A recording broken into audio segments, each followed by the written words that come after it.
ठीक है, तो आज हम लोग स्टार्ट करेंगे इम्प्रॉपर इंटीग्रल क्या होता है ना। तो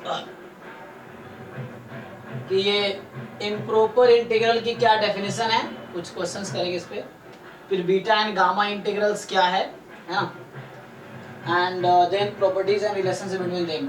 ओके, एक्चुअली ये ना थोड़ा गणपति पूजा हो रहा है बाहर, थोड़ा इसको प्रॉब्लम है, देखते हैं, सही मैनेज करना पड़ेगा ऐसे ही।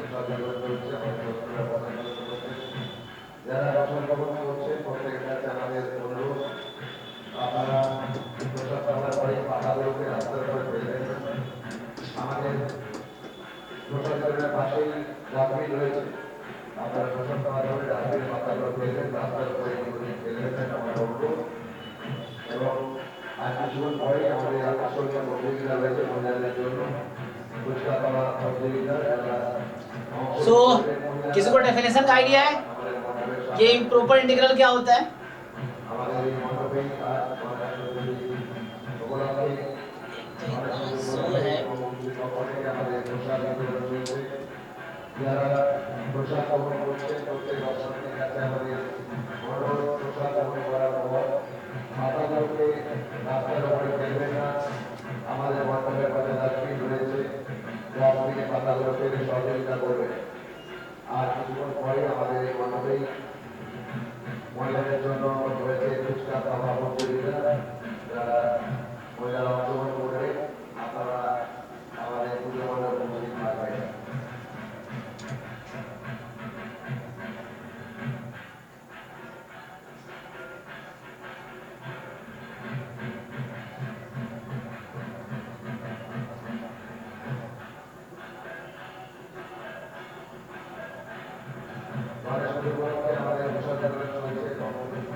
मैं ऑडिबल हूँ कि नहीं?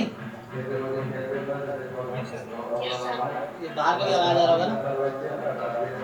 तो देखिए, तो इसमें क्या होता है, जैसे मान लो कोई दो तरह का है, इसमें इम्प्रॉपर इंटीग्रल क्या है कि लाइक कोई ऐसी इंटीग्रल है जिसके या तो जैसे मान लो समथिंग a टू इंफिनिटी इस टाइप का फंक्शन हो गया, मान लो ये हो, या जैसे माइनस इनटू बी इस टाइप का फंक्शन हो गया जिसके कोई एक लिमिट इंफिनिटी या माइनस इंफिनिटी हो। हाँ ठीक है ना। या तीसरा कैटेगरी मतलब ये तो एक जैसा हो गया कि कोई एक लिमिट हो, या तो मान लो दोनों इस तरह का केस बोल दो, ये हो गया।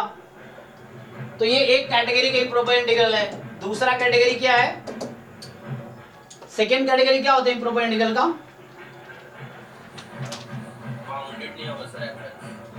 बाउंडेड, मतलब वो अगर कोई लिमिट होगी तो वहां पे बीच में अनबाउंडेड या डिसकंटिन्यूअस हो जाए। हाँ अनबाउंडेड हो जाए ना, तो जो लिमिट होगी उस लिमिट के किसी पॉइंट पे।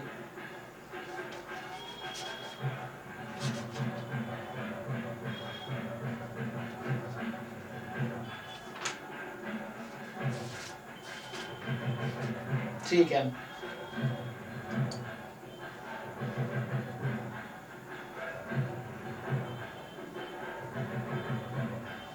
दूसरा कैटेगरी है कि जो जैसे मान लो कोई इंटीग्रल है a to b fx dx। अब यहाँ पे जो a और b कोई रियल नंबर है, ठीक है, बट फंक्शन क्या होगा, वेयर ये जो fx है इज अनबाउंडेड, या तो ऐसा बोल दो अनबाउंडेड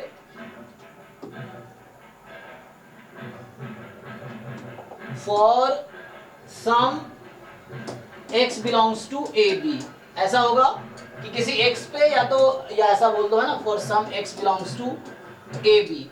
तो इस तरह के केस में जो बोलेंगे हम कि ये हमारा इम्प्रॉपर इंटीग्रल है, देख लो है ना, कि इंक्लूडिंग अ लिमिट, तो या तो कोई एक लिमिट इन्फिनिटी हो या दोनों प्लस में है ना, इस तरह से कि इन्फिनिटी या माइनस इन्फिनिटी हो, और या फिर ये जो फंक्शन है वो इंटरवल ए बी में, क्लोज इंटरवल ए बी में अनबाउंडेड हो जाए, मतलब किसी पॉइंट पे डिफाइन ना हो, तो उस केस में हम ये बोलेंगे कि हमारा जो इंटीग्रल है वो क्या है, इम्प्रॉपर इंटीग्रल है। तो ये सब जो है इम्प्रॉपर इंटीग्रल है। इधर डेफिनेशन में बता रहा हूँ जैसे फॉर्मूला ना लिख के।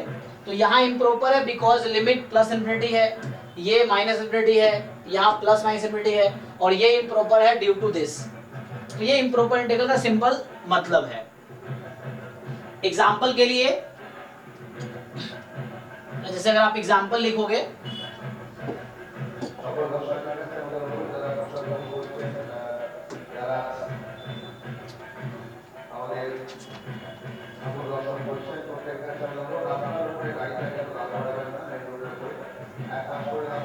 जैसे अभी आप जानते हो 0 टू इन्फिनिटी ई की power minus x d x, मान लो ये है ना, तो ये भी एक इम्प्रॉपर इंटीग्रल होगा। या मान लो ऐसा है 0 to 1 1 by 1 minus x d x, ये भी इम्प्रॉपर होगा। क्यों?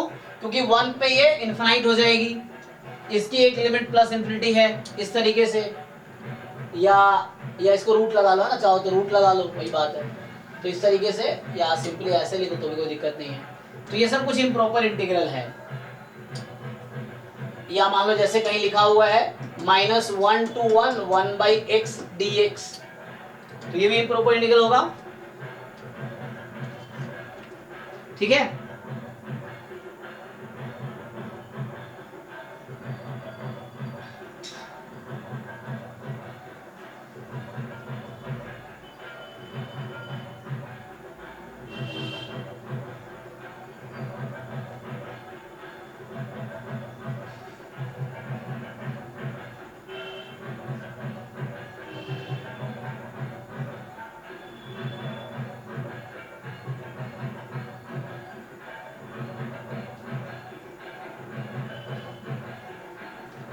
ऐसे आप वैल्यूज निकाल सकते हो ना।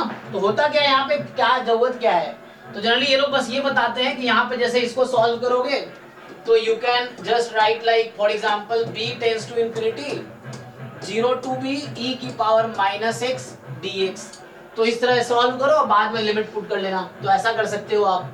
तो सिंपली पहले आप इंटीग्रेट करोगे, बाद में b को ऐसा, बट जरूरत नहीं है, डायरेक्टली भी आप कर सकते हो, बस ये बताते हैं कि this is the way you do, है ना।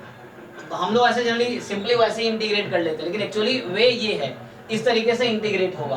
तो इसको अगर आप इंटीग्रेट करोगे लाइक e की power minus x upon minus 1 0 to b and limit b tends to infinity, इस तरीके से। ठीक है, तो इसको सिंप्लीफाई कर लो, तो ऐसे आंसर इसका आएगा क्या 1। तो अगर आप इसको सिंप्लीफाई करो limit b tends to infinity e की power minus b minus e की पावर 0, तो 1 ही हो जाएगा, एंड अपॉन माइनस 1 ये है। अब b को आप इंफिनिटी रख दो तो ये वैल्यू आपको 1 आंसर देगी। अब यहाँ पे क्या होता है, ये क्या चाहते हैं कि इसको ऐसे, चूंकि ये 1 पे फंक्शन क्या है, नॉट डिफाइंड हो जाएगा, 1 अपॉन 1 माइनस एक्स जो फंक्शन है that is not defined when x is equal to 1। तो ये कहते हैं एक्चुअली जब हम इसको कैलकुलेट करते थे, what we calculate, we actually calculate like this कि 0 टू, मान लो यहाँ पे मैं लिख दूं b, यहाँ पे 1 अपॉन 1 माइनस एक्स।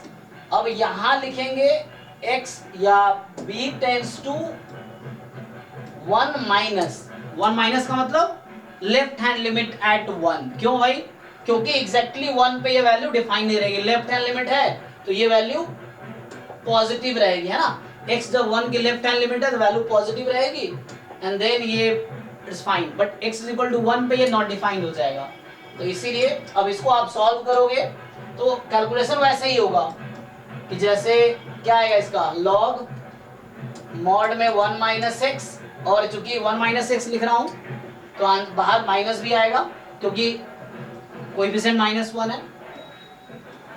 लिमिट हो जाएगी 0 टू b, और यहाँ limit b tends to 1 minus, ऐसा। तो यहाँ से आपके पास आ गया limit b tends to 1 minus, and put कर दो इसको, तो क्या आएगा एट आंसर क्या आएगा, ये क्या एग्जिस्ट करेगी?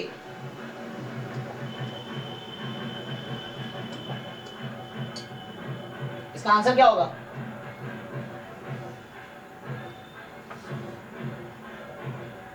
तो जब आप पुट करोगे इसको तो ये माइनस ऑफ लॉग मॉड में मान लो 1 माइनस बी, माइनस 1 पुट है, लॉग 1 तो 0 ही होता है, तो limit b tends to 1 minus. So इसका आंसर क्या होगा? मैं पूछ रहा हूँ, इक्वल टू क्या लिखूं?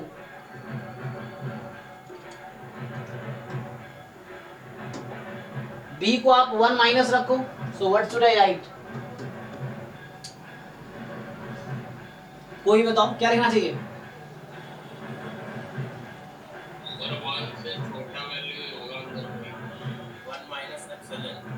हाँ ठीक है, 1 minus epsilon is fine, b is 1, तो एप्सिलॉन भी 0 पे अप्रोच करेगी। हाँ, तो log इन्फिनिटी कितनी होती है? जैसे log 0 कितनी होती है? log 0 की वैल्यू कितनी? हाँ, log 1 0 होती है, इट्स फाइन। log 0 क्या प्लस इन्फिनिटी या माइनस इन्फिनिटी? माइनस इन्फिनिटी है ना। हाँ, तो log 0 इज माइनस इन्फिनिटी। तो यहाँ जो आपका आंसर आएगा, तो जब पुट करोगे आप log 0 माइनस इन्फिनिटी, बाहर माइनस ऑलरेडी लगा है, तो आपका आंसर यहाँ पे क्या आएगा? प्लस इन्फिनिटी आएगा। तो हम बोलेंगे दिस इंटीग्रल इज डाइवर्जेंट, वैसे ही जैसे हम सीक्वेंस सीरीज में बोलते थे कि सीरीज इज डाइवर्जेंट, सेम तरीके से वहां सीरीज था, अब ये इंटीग्रेशन है, बिल्कुल सेम लॉ होगा। यहाँ भी कंपैरिजन टेस्ट है, लिमिट कंपैरिजन टेस्ट है, यहाँ भी सिमिलर ही है एक्चुअली। तो हम क्या, अगर ऐसा आगे इसका यहाँ 1 आया तो हम बोलेंगे दिस इंटीग्रल 0 से इंफिनिटी e की power minus x, this is convergent, convergent integral. ये जैसे अभी हमने कैलकुलेट किया,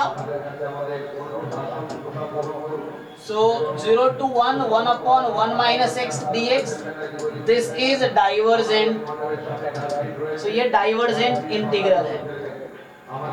तो बिल्कुल जो हमारा सीरीज था, सीक्वेंस सीरीज जो था वो डिस्क्रीट सेट पे काम कर रहा था, अब ये इंटीग्रेशन है कॉन्टिन्यूअस सेट पे काम कर रहा है, 0 से 1 मतलब इंटरवल पे काम कर रहा है।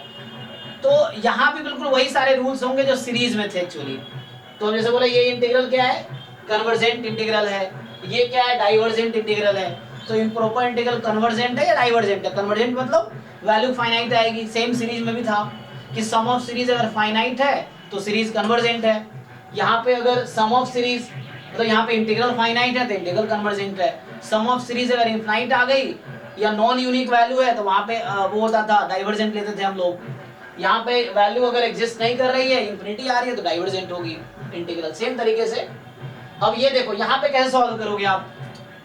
1 upon x minus 1 to 1 dx है, तो आप यहाँ देखेंगे कि अच्छा लिमिट तो माइनस 1 to 1 है और 1/x की वैल्यू एक्चुअली 0 पे इंफिनिटी आ जाएगी। 1/x की वैल्यू जब आप x = 0 रखोगे तो इंफिनिटी आ जाएगी। तो क्या होगा? तो -1 to 0, 0 to 1, ऐसा इसको ब्रेक करेंगे। क्यों ब्रेक कर रहे हैं? क्योंकि ये फंक्शन 0 पे अनबाउंडेड है। तो ऐसा होगा 1/x dx, 1/x dx, क्योंकि ये 0 पे अनबाउंडेड है इसीलिए। तो क्या होगा कि इसको फिर से वैसे ही सॉल्व करेंगे कि मान लो मैं लिख दूं b टेंड्स टू 0 माइनस, क्योंकि -1 to 0 है ना, तो 0 अपर लिमिट है, लोअर लिमिट लेंगे क्योंकि ये 0 पे नॉट डिफाइंड है, इसलिए ऐसा कैलकुलेट करेंगे। तो मीनिंग वही है कि यहाँ पे 0 इंक्लूडेड नहीं है ना, वो चीज है, तो वैसा कैलकुलेट करना है।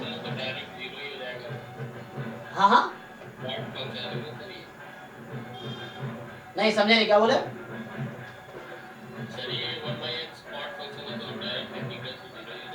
हाँ वैसे तो 0 आ जाएगा, लेकिन अभी देखो आंसर क्या आता है। तुम्हें 0 लग रहा है, लेकिन चेक करते हैं 0 आएगा तो तुम्हारे हिसाब से ये कन्वर्जेंट इंटीग्रल है, बट इज इट कन्वर्जेंट? अभी देखो, तो तुमने ध्यान नहीं दिया, वो तब होता है जब ये फंक्शन उस इंटरवल पे कॉन्टिन्यूअस हो, लेकिन ये 0 पे कॉन्टिन्यूअस फंक्शन नहीं है, तो तुम डायरेक्ट इंटीग्रेट नहीं कर सकते -1 से 1 में इसको एक्चुअली। तो उस इंटरवल में ये वाला फंक्शन कॉन्टिन्यूअस होने चाहिए उस इंटरवल पे एक्चुअली, तब होगा। तो अब क्या करोगे देखो, तो ये आपका जैसे आ गया b tends to 0 minus, and जैसे आप इंटीग्रेट करोगे इसको तो ये हो गया -1 to b 1/x dx। Same यहाँ पे ये फंक्शन 0 पे डिफाइन नहीं होगा एग्जैक्टली, तो हम इसको ऐसा लिखेंगे कि a टेंस टू 0 प्लस।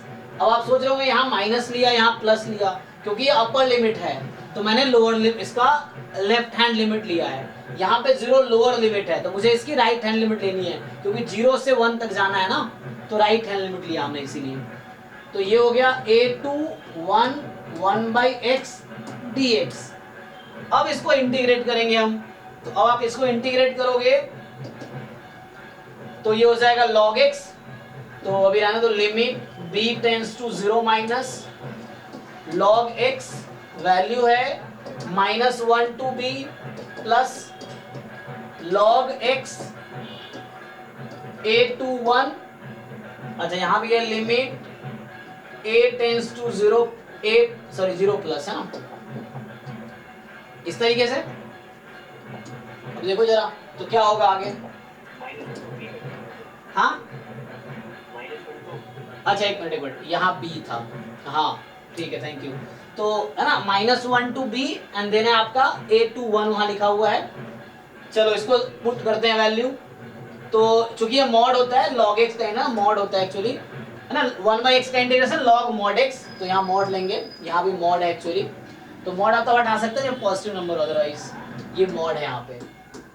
अब इसको ब्रेक कीजिए तो log b ये आएगा limit b tends to 0 minus, ये हो गया log of b minus log of mod 1, तो log 1 तो 0 ही हो जाएगा, तो इसको नहीं लिखता हूं, upper limit minus lower limit, तो log 1 is 0 plus limit a tends to 0 plus, ये log 1 0 हो जाएगा माइनस, तो माइनस log a, मतलब log ऑफ mod a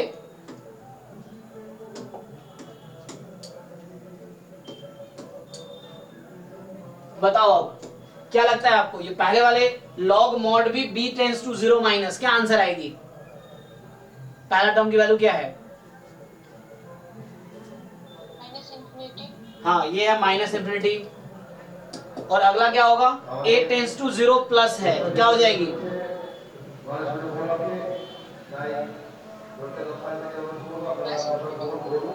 तो ये वाली -इंफिनिटी आंसर देगी, फिर ये माइनस पहले से भी है। अब इसकी वैल्यू क्या होगी? क्या आप बोल सकते हो ये 0 होगी? तो ये इंडिटरमिनेट फॉर्म टाइप का आ गया नहीं?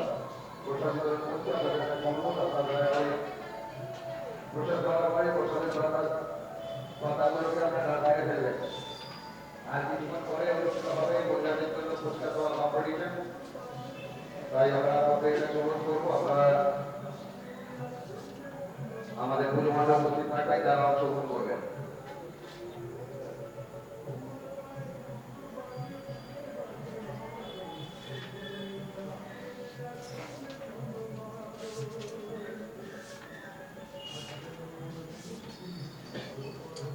तो ये कन्वर्जेंट नहीं है ना, ठीक है, तो ये वाला कन्वर्जेंट नहीं होगा क्योंकि 0 पे ये फाइनाइट नहीं, अनबाउंडेड है, इसीलिए तो ये 0 तो नहीं आएगा, ठीक है ना, तो ये कन्वर्जेंट तो नहीं होगा। अच्छा कुछ और तुम सॉल्व करके देखो, एक दो और क्वेश्चंस, तो जैसे मैं क्वेश्चन लिखूं जी, सर वहाँ पे 0 की जगह पे a और b भी नोट कर रहे थे, क्यों कर रहे थे सर? हाँ एक्चुअली ऐसा इसलिए कर रहे थे क्योंकि ये जो फंक्शन 1/x है ना, x को 0 रखने पे क्या आंसर आएगी? 1/x की वैल्यू नॉट डिफाइंड। हाँ नॉट डिफाइंड, इसीलिए हम जब इंटीग्रेट कर रहे थे, हमारा इंटरवल 0 to 1 है, मतलब शुरू में -1 to 1 था, तो -1 से 1 में शुरू में इंटरवल है, तो 0 पे ये नॉट डिफाइंड है, तो पहले हमने ब्रेक किया -1 से 0, 0 to 1। अब यहाँ पे हमने b लिखा 0 की जगह, और यहाँ b टेंस टू 0 माइनस है, 0 माइनस का मतलब left hand limit at zero, क्योंकि एग्जैक्टली जीरो पे फंक्शन डिफाइन नहीं है, तो उसको कैलकुलेट करने के लिए हमने ऐसा लिखा है। तो अब इसको इंटीग्रेट करेंगे, क्योंकि जब हम कोई लिमिट लेते हैं तो उस लिमिट पे फंक्शन कॉन्टिन्यूअस होना चाहिए, तभी इंटीग्रेट कर पाएंगे हम। ठीक है, तो वो तो अनबाउंडेड है जीरो पे, तो हमने b लिखा और b लिया जीरो की लेफ्ट हैंड लिमिट है, तो जीरो से थोड़ी कम वैल्यू है, तो वो फिर उस पे फाइनाइट रहेगी। तो यहाँ इसलिए सेम यहाँ पे भी हुआ कि जीरो पे नॉट डिफाइंड है, तो जीरो की जगह a लिया और a tends to zero plus, right. ये कैलकुलेट करने का तरीका है। तो आपका एग्जाम तो सब्जेक्टिव है नहीं कि ये करके दिखाना है, बस ये समझना है कि एक्चुअली इम्प्रॉपर इंटीग्रल क्यों आया। हमारा तो एग्जाम जैम गेट का ऑब्जेक्टिव है, तो हमें तो आंसर बताना है, सीधा सीधा जरूरत पड़ेगी तो वो कैलकुलेशन करके तो दिखा, सब्जेक्टिव है नहीं कैलकुलेशन करके दिखाने कैसे आया। तो ये मतलब यानी टेक्निक है सॉल्व करने का, इस तरह से करते हैं। हालांकि हम जब इंटीग्रेट करेंगे डायरेक्टली कर लेंगे, तो हम इसका सीधा सीधा यहाँ से एक मिनट, तो इसका एक्चुअली सीधा सीधा इसका आंसर हम ये लिख सकते हैं, डायरेक्टली यहाँ आ जाएगा, इसका सीधा सीधा यहाँ आ जाएंगे इस तरीके से।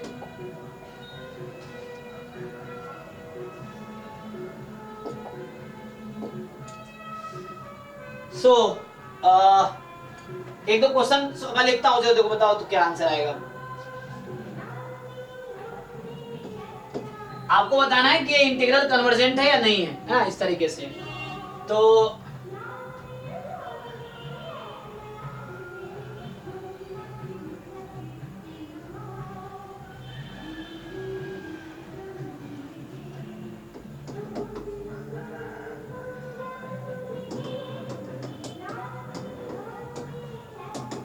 दो ऑप्शन आपके पास अभी यही है, कन्वर्जेंट या डाइवर्जेंट। तो कन्वर्जेंट वाला समझ ना, फाइनाइट वैल्यू आएगी, डाइवर्जेंट का मतलब इनफाइनाइट वैल्यू आएगी, या फाइनाइट मतलब फाइनाइट वैल्यू नहीं आएगी। दूसरा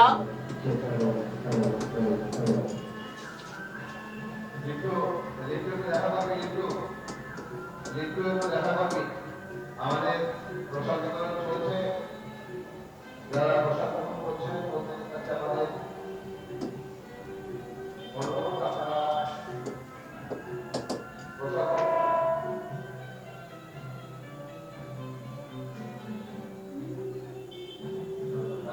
প্রশাসন করার পরে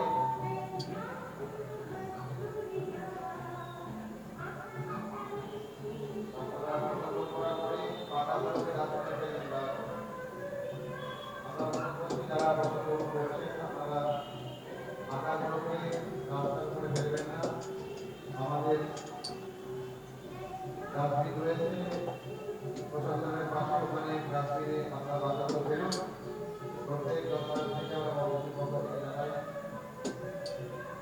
শুভ গণেশ চতুর্থী সেটি শুভেচ্ছা অভিনন্দন এবং আগাম শুভ সকালের প্রীতীয় শুভেচ্ছা। আপনারা যারা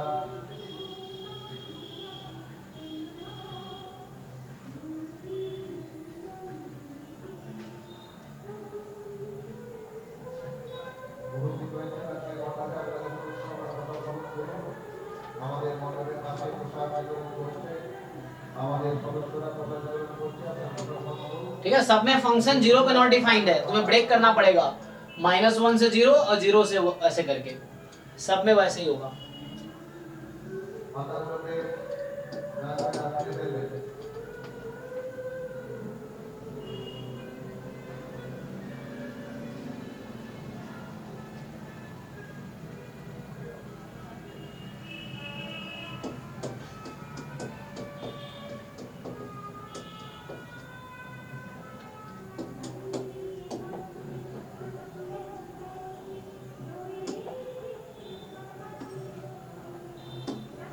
बताओ, ये 4 क्वेश्चन है, आपको आंसर बताने हैं।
ए कन्वर्जेंट होगा। ओके, ए कन्वर्जेंट है, बाकी अरे बाकी लोग चेक करो, बाकी लोग क्या सही सेम सही आ रहा है आपका?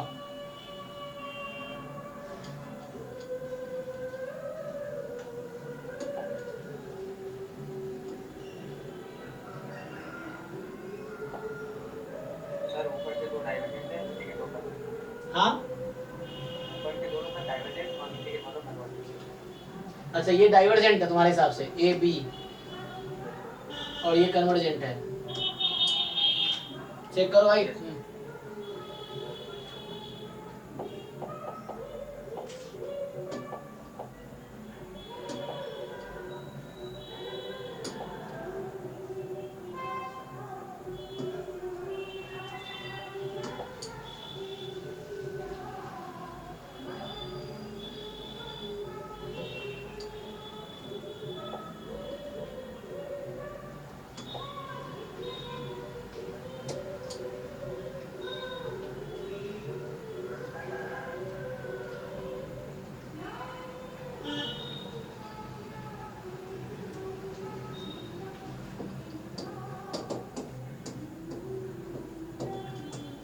जिन्होंने अभी सॉल्व किया था, इसका इंटीग्रल चेंज कर दो, है ना।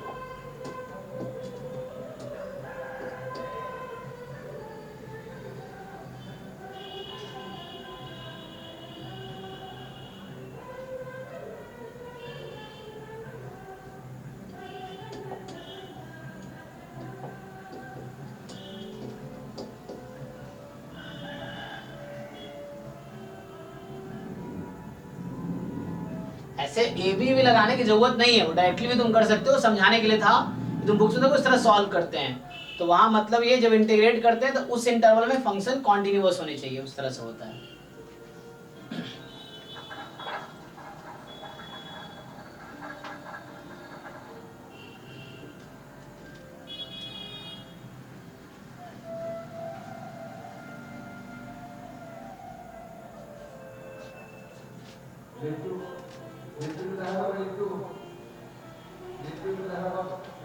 আমাদের ঘরের প্রিয় প্রসাদ ये डाइवर्जेंट है ना।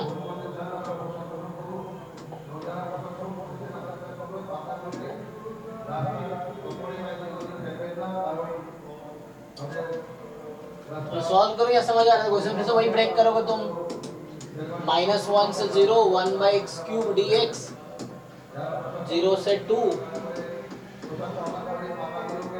तो देखो वो मैं ए बी से लिख रहा था समझने के लिए, एक्चुअली ये 0 पे डिफाइन नहीं है, तो यहाँ 0 माइनस पे काम होगा, एक्चुअली कहने का ये मतलब है। तो अगर डायरेक्टली मैं सॉल्व करूं तो 1/x³ का इंटीग्रेशन क्या होगा?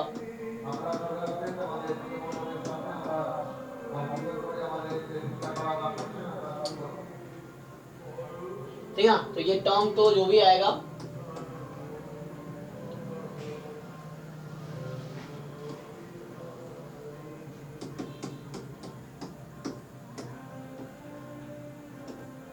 तो ये क्या आ जाएगा तुम्हारा? सिंपली इंटीग्रेट करके देख लो, आंसर फाइनाइट आ रहा है कि इनफाइनाइट आ रहा है। फाइनाइट आएगा तो कन्वर्जेंट है, फाइनाइट नहीं है तो डाइवर्जेंट है। तो यहाँ जब सॉल्व करोगे तो ये तो वैल्यू तुम्हारी नेगेटिव है ना, 0 है ना, तो ये आ जाएगा तुम्हारा, ये सिंप्लीफाई करके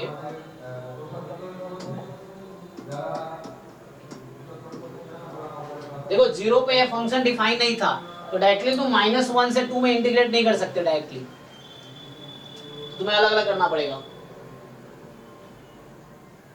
सर वहाँ 3x² होगा ना नीचे? चेक करो ठीक से, x की पावर n का x की पावर -3 हो जाएगा ना, तो इसका इंटीग्रेशन क्या होना चाहिए? ये आता ना, x की पावर n का इंटीग्रेशन क्या आता है? ये आता ना, चेक करो। हाँ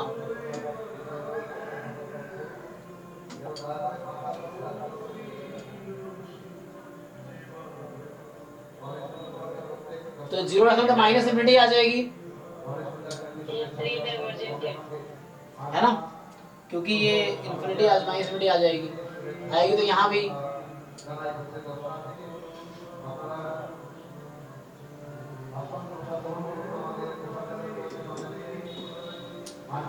माइनस प्लस हो जाएगा, और ये क्या आएगा, ये तुम्हारा आ जाएगा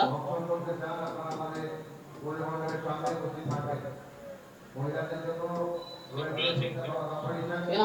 तो जैसे माइनस से प्लस इन्फिनिटी आ जाएगा, लेकिन माइनस से प्लस इन्फिनिटी कट नहीं कर सकते ना, तो इंडिविजुअली ये डाइवर्जेंट है एक्चुअली, और ये भी डाइवर्जेंट है, दोनों इंडिविजुअली डाइवर्जेंट है एक्चुअली, कहने का मतलब इंडिविजुअली दोनों डाइवर्जेंट है। तो सम कन्वर्जेंट नहीं रख करेंगे, क्योंकि वैसा नहीं होगा कि कन्वर्जेंट आ जाएगा। अब ये नहीं कि minus infinity plus infinity cut के जीरो हो जाएगा, ऐसा तो होता नहीं है, हालांकि वो इंडिटरमिनेट फॉर्म है तो कटेगा तो नहीं। तो ये फाइनाइट आंसर तो नहीं देगा, इसका मतलब ये फाइनाइट आंसर तो नहीं देगा। इसका आंसर क्या है,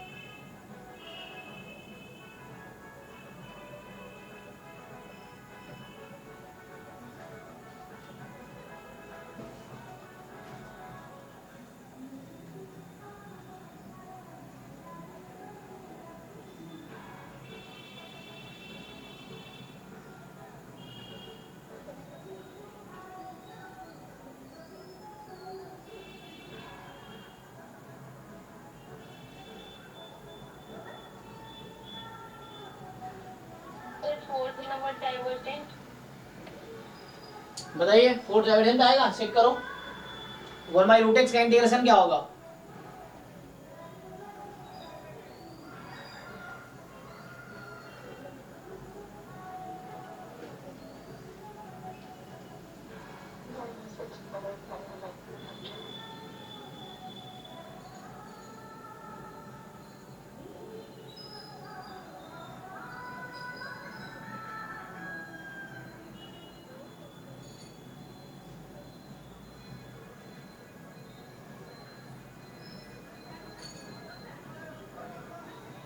कन्वर्जेंट होगा सर, फोर्थ इंटीग्रेशन का।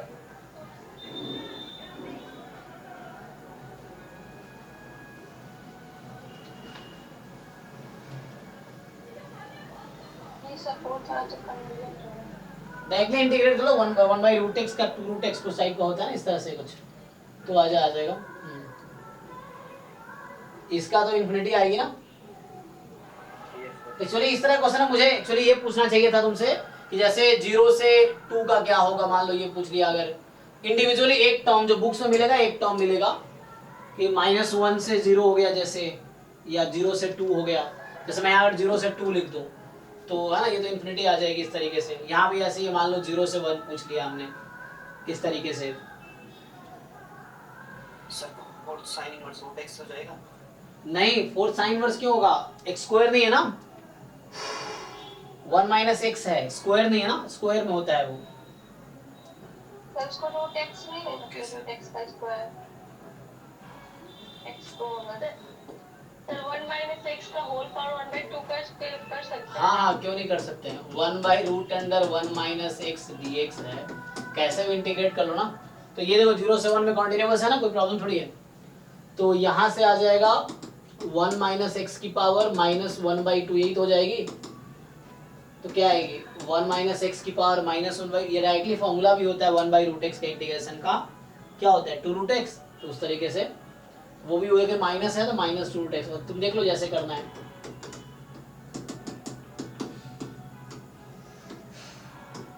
जीरो से 1, तो क्या आंसर आएगा, तो फाइनाइट ही आएगा जो भी आएगा, चेक कर लो। टू आ जाएगा। तो फाइनली माइनस माइनस प्लस होकर 2 आ जाएगा, तो ऐसा आ जाएगा। और एक था कि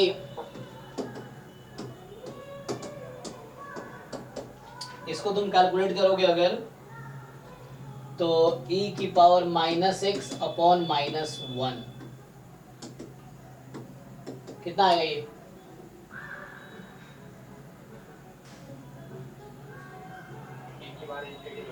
ठीक है। ये जैसे रखोगे तो यहाँ पे आ जाएगा e की पावर 0, तो 1 अपॉन -1 माइनस जब है ना e की पावर इन्फिनिटी हो जाएगी, जब माइनस रखो तो इन्फिनिटी आ जाती है ना, कुछ माइनस इन्फिनिटी प्लस इन्फिनिटी आ जाएगा। तो ये डाइवर्जेंट है मतलब, है ना। तो मतलब कुछ ऐसे समझ रहे हो इंटीग्रल जहाँ पे लिमिट प्लस या माइनस इन्फिनिटी हो, या किसी पॉइंट पे वो किसी है ना इंटरवल पे मिड पॉइंट पे या बीच के पॉइंट पे वो अगर फंक्शन अनबाउंडेड हो तो उसको इम्प्रॉपर इंटीग्रल बोलते हैं। तो आपको वैल्यू चेक करनी है कि ये फाइनाइट आएगी कि इनफिनाइट आएगी। फाइनाइट आएगी तो कन्वर्जेंट बोलेंगे, इनफिनाइट आएगी तो डाइवर्जेंट बोलेंगे। सर जी सर यहाँ पे जितना भी लिमिट था वो जो निगेटिव में था पहले से, निगेटिव और वो पॉजिटिव में था वो सब अभी ये आया सर, डाइवर्जेंट आया। तो क्या कोई थोड़ा है जो अगर निगेटिव में जितने भी लिमिट रहेंगे वो डाइवर्जेंट होंगे? नहीं नहीं, वैसा जरूरी नहीं है। ये तो ये फंक्शन पे डिपेंड करेगा, फंक्शन क्या है तो उस पर डिपेंड करेगा। जैसे अभी यहीं पे e की पावर x होता और ये है, आप ये चेक करो तो ये फाइनाइट आएगा।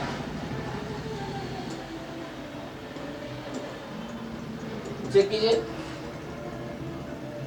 ये 1 आ जाएगा। ऐसा जरूरी नहीं है, आपको इंटीग्रेट करके देखना पड़ेगा।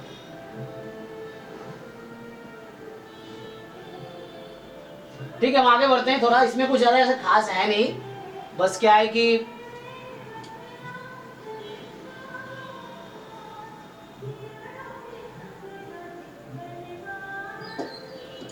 एक और जैसे क्वेश्चन मान लो, जैसे यहाँ पे है कि 0 से इंफिनिटी 1/1 प्लस एक्स स्क्वायर, ये भी इम्प्रॉपर इंटीग्रल है ड्यू टू लिमिट इंफिनिटी। तो ये क्या होगा, कन्वर्जेंट या डाइवर्जेंट?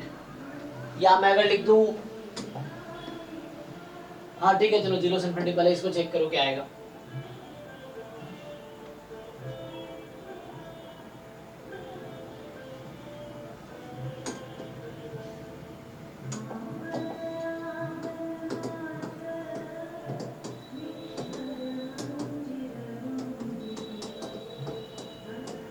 इसका क्या आएगा? तो फर्स्ट वाला डाइवर्जेंट।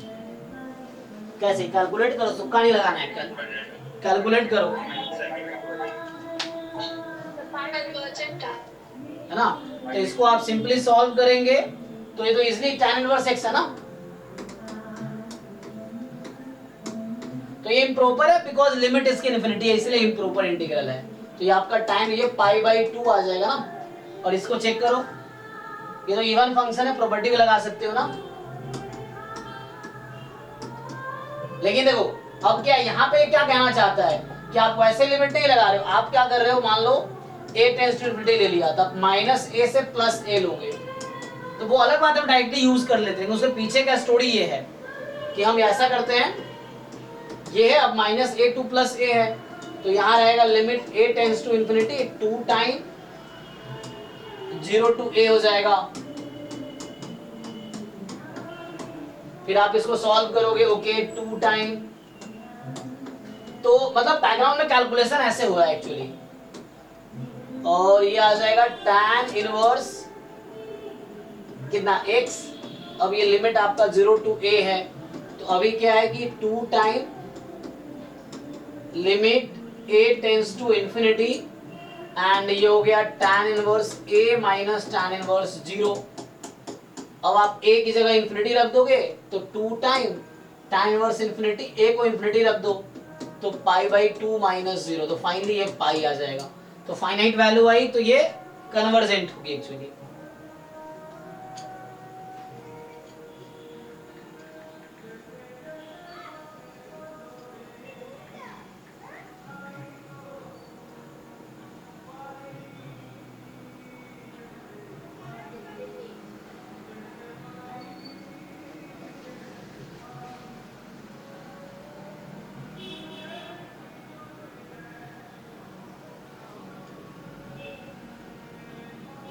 अब यहाँ पे जैसे आपने उसमें पढ़ा था कि जैसे यहाँ भी आप देखोगे कंपैरिजन टेस्ट यहाँ लगा सकते हो। मेनली क्या होता है ना, कोई क्वेश्चन होगा वहां पे आपको जस्ट ये चेक करना है कि वो कन्वर्जेंट है या डाइवर्जेंट है, मतलब वैल्यू फाइनाइट आएगी या नहीं आएगी। कई बार कैलकुलेट करने की जरूरत नहीं पड़ेगी, जैसे ये मतलब एग्जैक्ट वैल्यू नहीं चाहिए आपको, बस ये चाहिए कि वो कन्वर्जेंट है या डाइवर्जेंट है। तो जैसे यहाँ पे भी कंपैरिजन टेस्ट है, जैसे सीक्वेंस सीरीज में था तो सेम कंपैरिजन टेस्ट यहाँ भी है। तो मान लो कोई जैसे आपका है ना इम्प्रॉपर इंटीग्रल है, अब किसी भी एक टाइप का हो सकता है, या तो इसकी लिमिट इंफिनिटी है या वो किसी पॉइंट पे एंड लिमिट पे अनबाउंडेड है, इस तरीके से। तो আমাদের উত্তর বলছে तो क्या होगा स्टेटमेंट इसका, मान लो आपके पास टू फंक्शंस है f x and g x, अब अलग अलग लिख सकते हैं हम लोग। আমাদের উদ্যোগমাতারা তাদের পরে মহিলাদের জন্য প্রত্যেক অপারেশন আমরা করব শুধুমাত্র মহিলা অংশগ্রহণ করবেন বিশ্বনাথ অপারেশন তাই যারা অংশগ্রহণ করতে চান जैसे मैं एक के लिए लिख देता हूँ, जैसे मान लो कि है कि আমরা আমাদের বিশ্বনাথ অপারেশন করব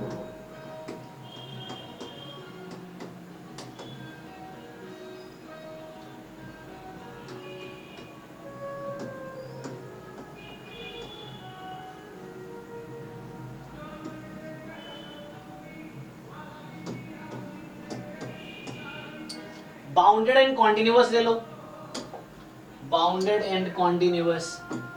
अभी मान लेता हूँ एक, बस ये एक लिमिट में इन्फिनिटी ले कर रहा हूँ बस,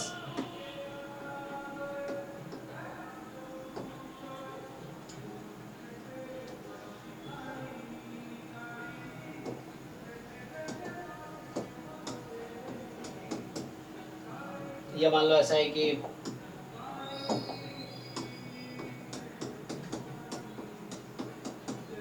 ऐसा है कि इस तरह से है फॉर ऑल,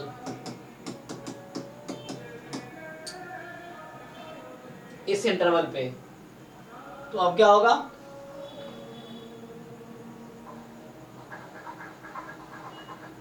पहला पॉइंट ये है कि इफ मान लीजिए आपका कि कौन सा लोअर फंक्शन एफ एक्स है, f x d x a to infinity, क्योंकि मैं एक लिमिट, इसका जो लिमिट है इन्फिनिटी ले रहा हूं, तो लिमिट अनबाउंडेड है या फंक्शन अनबाउंडेड हो, इस तरह के केस में ये है इम्प्रॉपर इंटीग्रल। तो अभी मैं ले रहा हूं, अगर ये कन्वर्जेंट है, मान लो दिस इज कन्वर्जेंट, मतलब इसकी आंसर फाइनाइट आएगी मान लो, so this is convergent. Then जैसे आप सीक्वेंस सीरीज में कर रहे थे, सीरीज में स्पेशली कि मान लीजिए सीक्वेंस ए एन छोटा है बी एन से, तो बी एन लार्जर सीक्वेंस है, तो उसके करस्पॉन्डिंग सीरीज अगर कन्वर्जेंट होगी तो जो लोअर सीक्वेंस है उसके करस्पॉन्डिंग सीरीज भी कन्वर्जेंट होगी। सेम यहाँ पे स्टोरी है। तो इसका मतलब ये होगा चूंकि एफ एक्स लार्जर फंक्शन है और उसके करस्पॉन्डिंग इंटीग्रल कन्वर्जेंट है, तो ये वाला इंटीग्रल भी आपका कन्वर्जेंट होगा। ठीक है, तो दिस इज ऑल्सो कन्वर्जेंट, तो ये भी कन्वर्जेंट हो। कन्वर्जेंट बोलने का मतलब फाइनाइट। फिर दूसरा क्या होता है इसमें कि अगर ऐसा हो जाए if a to infinity f x d x, मान लो ये है, अच्छा एफ एक्स नहीं, ये तो हो गया। तो अगर लोअर वाली वैल्यू जो है ये डाइवर्जेंट है, डाइवर्जेंट का मतलब इसका इंटीग्रल मान लो प्लस इंफिनिटी आ गई फॉर एग्जांपल, तो क्या होगी, देन ए टू इंफिनिटी, अब ये लोअर फंक्शन इसकी इंटीग्रल इंफिनिटी है तो वो लार्जर है, तो इससे ज्यादा ही होगी, तो क्या होगी, तो वो डाइवर्जेंट ही होगी, क्योंकि और कोई पॉसिबिलिटी है नहीं, तो ये भी डाइवर्जेंट होगी एक्चुअली। तो इस तरीके से है। एंड तो ये कंपैरिजन टेस्ट हो गया आपका। वैसे ही एक लिमिट कंपैरिजन टेस्ट जो सीक्वेंस सीरीज में था वो यहाँ भी है, सेम तरीके से अप्लाई कर सकते हैं। तो इसका यूज क्या है, जैसे मान लो कई बार इंटीग्रेशन थोड़ा कॉम्प्लिकेट हो रहा होता है, तो उसको आसान बनाने के लिए आप ये यूज कर सकते हैं। और जैसे मैं एग्जांपल लिखता हूँ एक,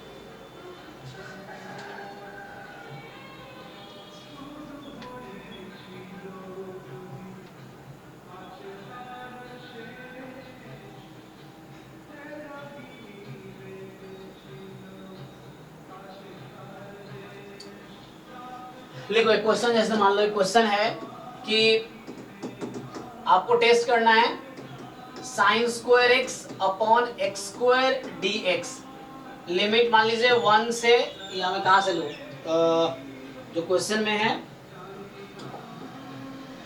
पाई से इंफिनिटी है मान लीजिए। अब आपको चेक करना है ये कन्वर्जेंट है कि डाइवर्जेंट है, आपको बस यही चेक करना है। तो मतलब एग्जैक्ट वैल्यू नहीं भी निकाल पाते कोई प्रॉब्लम नहीं है, just you have to decide कि ये कन्वर्जेंट है या डाइवर्जेंट है। आपको ये देखना है कि ये कन्वर्जेंट है या डाइवर्जेंट है, यही पूछा जाएगा बस। तो मतलब इसका आंसर फाइनाइट होगी या इनफिनाइट होगी, आपको ये डिसाइड करना है। ट्राई करके बताइए।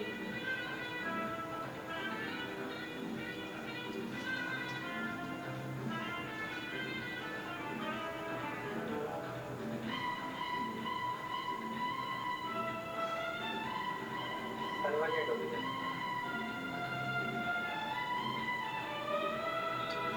क्या सिंपल क्या है, अब इसका सॉल्यूशन आप लिखेंगे तो आपको पता है कि sine square x upon x square जो होगा less than equal to 1/x² होगा, और ये मोर देन इक्वल टू 0 भी है दोनों।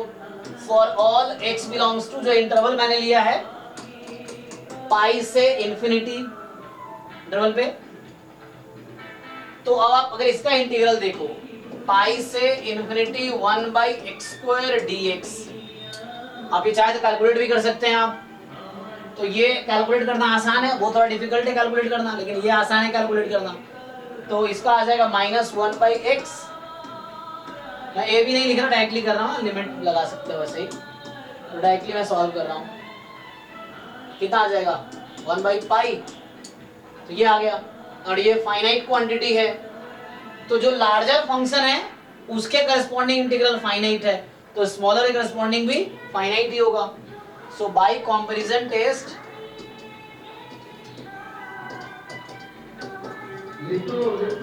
so this integral আমাদের প্রশাসনিক চলছে প্রত্যেক অফিসের কাছে আমাদের অনুরোধ আপনারা আসুন। ठीक है, देख लो डाइवर्जेंट है, আমাদের অনুরোধ আপনারা প্রশাসন করার পরে টাকাগুলোকে আপনারা আমাদের ডাস্টবিনে ফেলবেন, রাস্তার উপরে ফেলবেন না। আমাদের মন্ডপের পাশে ডাস্টবিন রাখা রয়েছে, ওই ডাস্টবিনে টাকাগুলো ফেলবেন প্রশাসন করার পরে। আমাদের গণেশ পুজোর প্রসাদ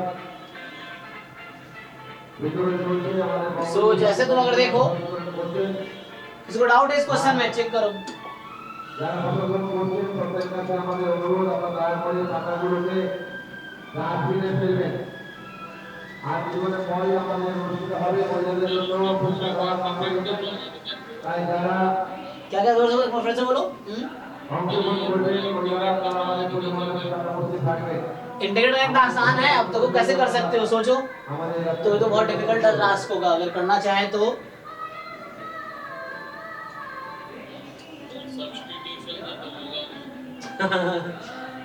तो इस तरह के क्वेश्चन जरूरी नहीं है इतना आसान सा, मतलब कुछ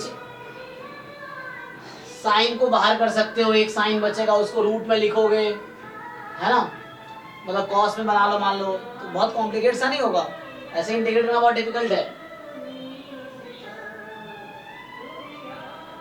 कैसे करेंगे इंटीग्रेट, कोई ट्राई करके बताओ, बहुत डिफिकल्ट है वैसे तो।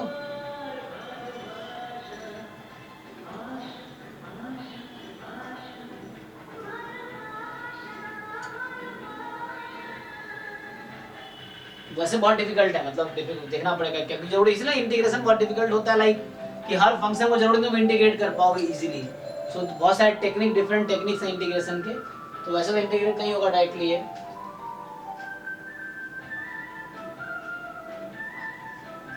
ठीक है ना, बट तुम्हें डिसाइड करना था कन्वर्जेंट है कि डाइवर्जेंट है, तो हमने इस तरीके से डिसाइड किया कि जो भी इंटीग्रल आएगी फाइनाइट आएगी, एग्जैक्ट निकालना मुश्किल है।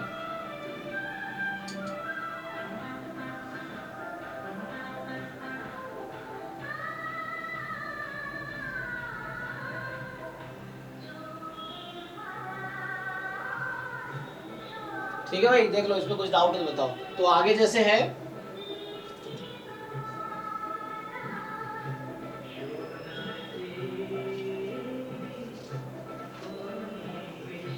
আমাদের মণ্ডপে গণেশ পুজোর প্রসাদ বিতরণ রয়েছে।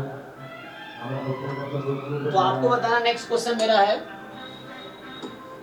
इंटीग्रल 1 to x की पावर n dx। मान लो क्वेश्चन है, कहाँ से लिमिट लिया है,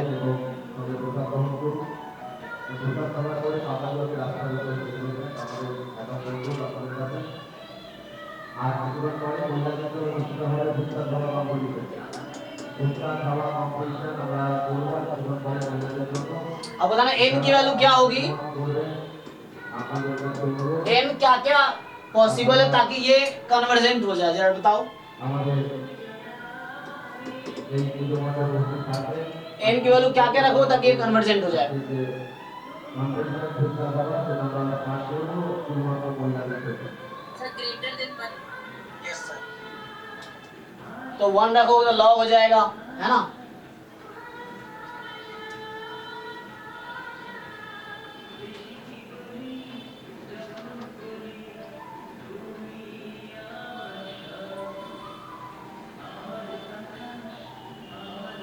ठीक है ना, तो यहाँ n को 1 से ज्यादा ही लेना पड़ेगा, so take n more than 1, ठीक है ना। इवन ये इफ ओनली कर सकते हो, कोई दिक्कत नहीं है।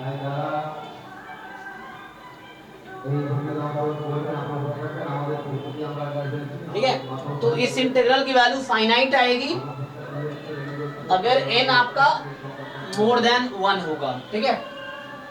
सो ये कॉन्सेप्ट है। एंड कितना शोर है।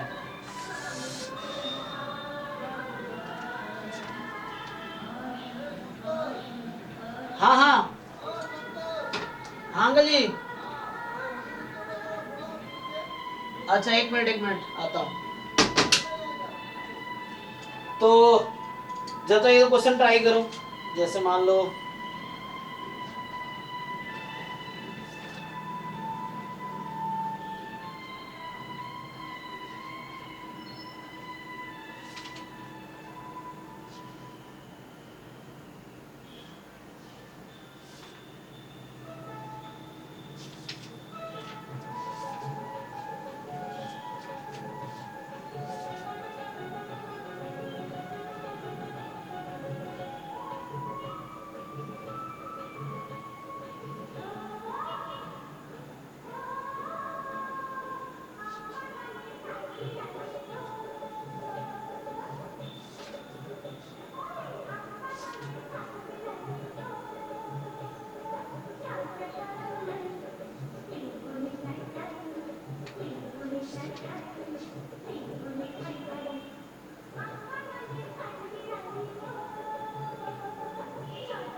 ये बताओ, ये कन्वर्जेंट होगा डाइवर्जेंट होगा?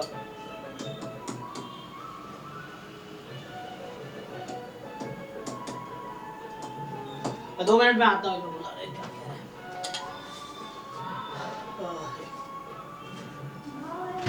निरुद्ध, तो अंकल बुला रहे नीचे, नीचे बुला रहे हैं अंकल जी, अंकल जी बुला रहे हैं। अच्छा, ये क्या है अभी नीचे आवाज दे रहा था।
तो पता नहीं अपलोडिंग लाइक में क्यों हो रहा है।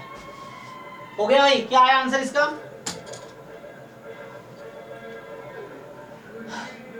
क्या इंटीग्रेट कर पा रहे हो? ऐसे पता है इन सब पे ज्यादा क्वेश्चन आया नहीं है एग्जाम में, और आता है तो उधर ट्रिक्स बहुत सारे है ना, इम्प्रॉपर में बहुत ज्यादा क्वेश्चन है नहीं। मेनली इम्प्रॉपर क्या है कि गामा और बीटा फंक्शन दोनों इम्प्रॉपर इंटीग्रल है, तो इसलिए बताया नहीं इम्प्रॉपर है क्या, तो मैं वही आगे आऊंगा, इस पर बहुत ज्यादा डिटेल में करेंगे नहीं। तो फिर भी इसका आंसर बताओ, कोई डिसाइड कर पाए कि नहीं?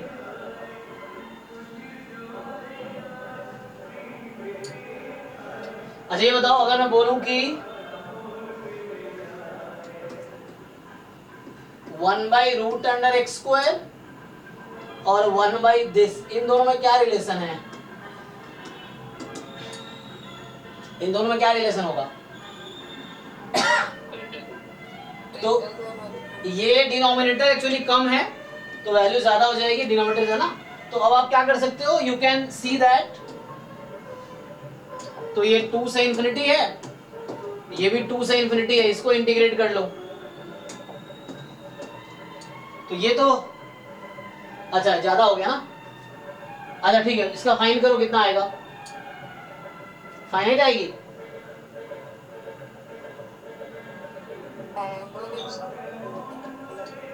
वन बाई एक्स का log x होगा ना। अच्छा ये 1/x हो जाएगा ना, तो ये अनबाउंडेड आएगी log।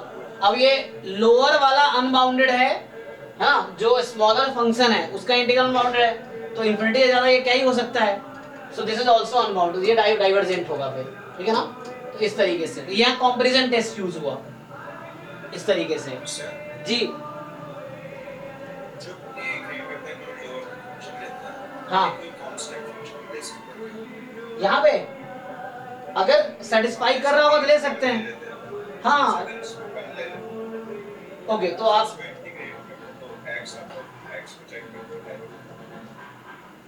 हाँ अगर वो इनइक्वालिटी करेक्ट है तो चलेगा। जैसे if you are sure that this quantity, जैसे 2 पे इसकी वैल्यू कितनी आएगी, 2 पे 4 माइनस 3 तो 1 हो जाएगी, इंफिनिटी पे ये 0 हो जाएगी, है ना। तो ये फंक्शन की वैल्यू 1 to इंफिनिटी है, 1 से इंफिनिटी तक होगी, है ना। मतलब इंफिनिटी रखेंगे तो 0, सॉरी 0 to 1 आएगी ना इसकी वैल्यू। सो आप क्या कह रहे हैं कि you want to take that x² minus x minus 1, यही ना।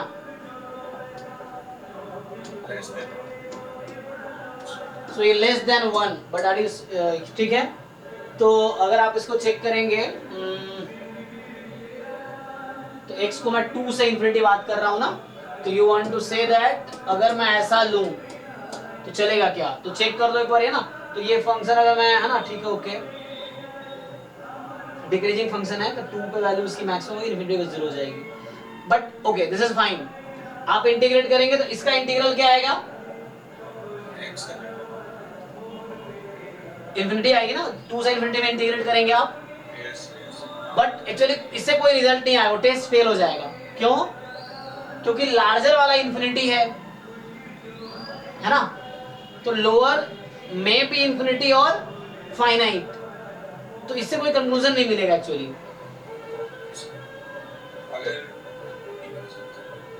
हाँ वैसा कुछ होता, फॉर एग्जांपल ये मोर देन इक्वल टू 1 आ जाता तो श्योर था कि ये इंफिनिटी आंसर देगी।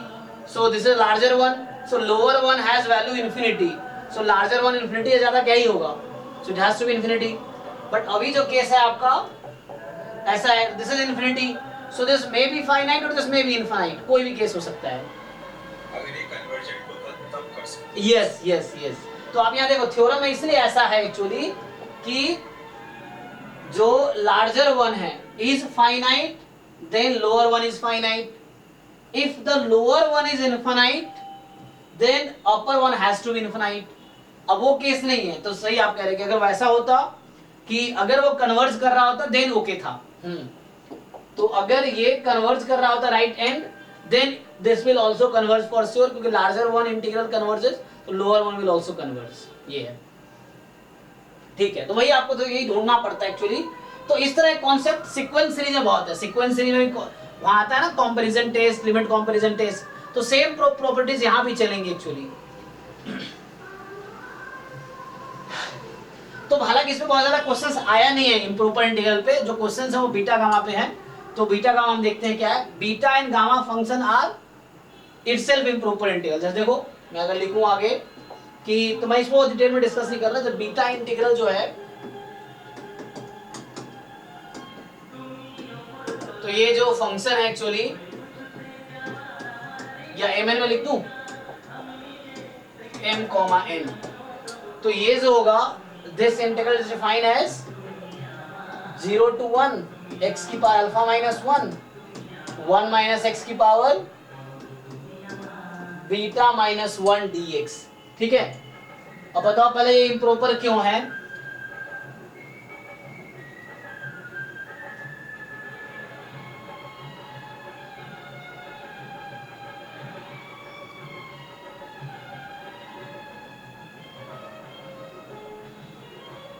बताओ कोई इम्प्रॉपर क्यों है ये? Why it is improper integral? था ना एक रूल था, या तो कोई लिमिट इंफिनिटी हो, या फंक्शन किसी एंड पॉइंट पे अनबाउंडेड हो, या बीच में अनबाउंडेड हो। अगर सर अल्फा माइनस 1 की वैल्यू स्मॉलर देन 0 आ जाए तो यस यस, है ना। So suppose you take alpha as 0, क्योंकि अभी मैंने फिक्स तो नहीं किया ना, हमें अब चेक करना है actually, we have to check now कि व्हेन विल इट कन्वर्ज, वो हमें अब डिसाइड करना है। सो अभी अल्फा बीटा कुछ भी ले सकते हो आप। So in case you choose alpha is 0 and beta is 0 for example, और you just choose alpha is 0, तो देन ये 1/x बन जाएगा, एंड 0 पे क्या हो जाएगी, अनबाउंडेड हो जाएगी, है ना। 1 पे भी अनबाउंडेड हो जाएगी। When alpha and beta you choose as 0 equal to 0, तो ये 0 1 दोनों पे अनबाउंडेड हो जाएगा। तो अब हमें डिसाइड करना एक्चुअली कि दिस इंटीग्रल विल कन्वर्ज इन, या for what values of alpha and beta, ये हमें डिसाइड करना है कि अल्फा एंड बीटा की किस वैल्यूज के लिए कन्वर्ज करेगी, ठीक है ना। तो थ्योरम है, ऐसे प्रूफ तो मैं ज्यादा करना नहीं चाहूंगा, स्टिल वी कैन, है ना, ट्राई। आपको याद हो यहीं से बीटा फंक्शन वो बना हुआ है, beta distribution. So you all people know that जो बीटा डिस्ट्रीब्यूशन हमारा आता है प्रोबेबिलिटी में, बीटा ऑफ फर्स्ट काइंड, है ना, फर्स्ट काइंड डिस्ट्रीब्यूशन। जैसे आप क्या जानते हो वहां पे कि जो आपका पीडीएफ है एक्चुअली दैट इज 1 बीटा, चलो मैं अभी mn के टर्म में या लिख देता हूँ, चलो mn के टर्म में लिख देता हूँ, तो यहाँ पे आ जाएगा, या अल्फा बीटा में लिख, अच्छा एक तो मैं यहाँ पे बीटा लिख रहा हूँ, चलो तो मुझे mn का टर्म यहाँ पे mn लिखना पड़ेगा, तो मैं यहीं पे भी अल्फा बीटा में लिख देता हूँ।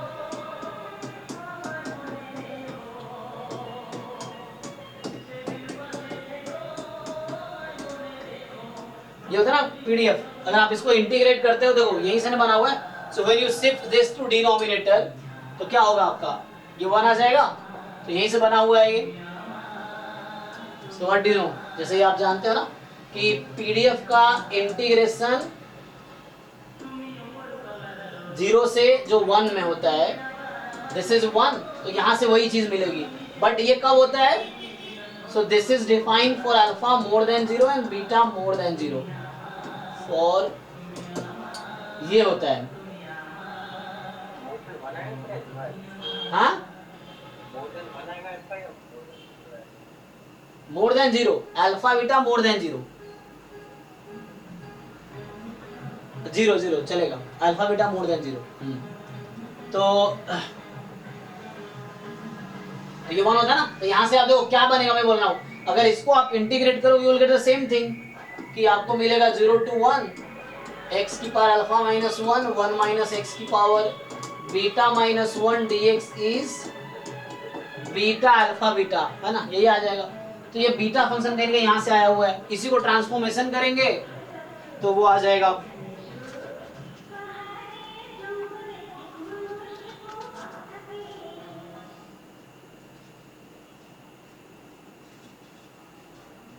सो एक्चुअली ये जो इंटीग्रल है, दिस इंटीग्रल इज कन्वर्जेंट, मैं जस्ट रिजल्ट लिखा देता हूं, प्रूफ नहीं करूंगा ना। If and only if alpha should be more than 0 and beta should be more than 0, alpha beta दोनों मोर देन 0 होने चाहिए।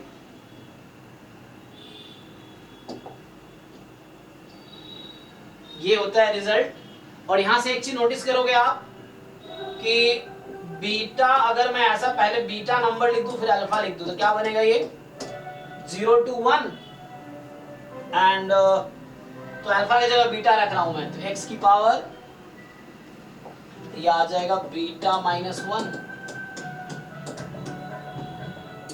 तो मेरा क्वेश्चन ये आप लोगों से कि ये जो बीटा इंटीग्रल या बोलो बीटा फंक्शन, ये पैरामीटर्स है, small alpha small beta are parameters. जो बी जो लिखा है वो बीटा फंक्शन को रिप्रेजेंट कर रहा है। सो ये दोनों, ये क्वांटिटी और ये क्वांटिटी इक्वल होगा या डिफरेंट होगा? सो देख है ना, तुम simply you can use substitution. अगर 1 माइनस एक्स को मैं मान लो y रख लूं सपोज, तो ये वैसे ही बन जाएगा। और definite integration is free of variable, तो you can prove both are equal actually, तो दोनों सेम ही होगा। कहने का मतलब ये है कि जो बीटा इंटीग्रल है इट इज सिमेट्रिक। तो सिमेट्रिक का मतलब है कि ये और ये सेम आएगा एक्चुअली, ठीक है। So both are symmetric equal.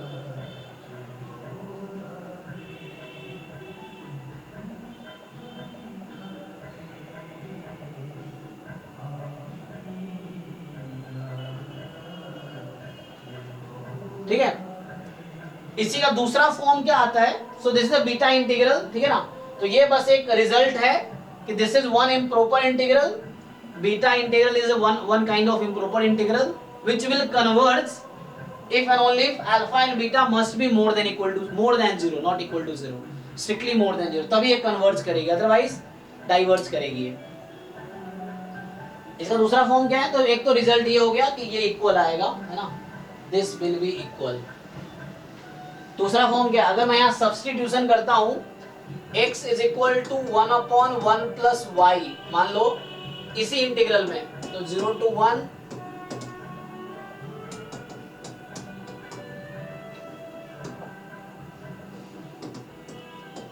तो ये क्या बनेगा चेक करो। मैं इंटीग्रेशन सब्स्टिट्यूशन कर रहा हूं, तो यहां से क्या होगा, dx is equal to -1/1 plus y whole square and dy ये आ जाएगा।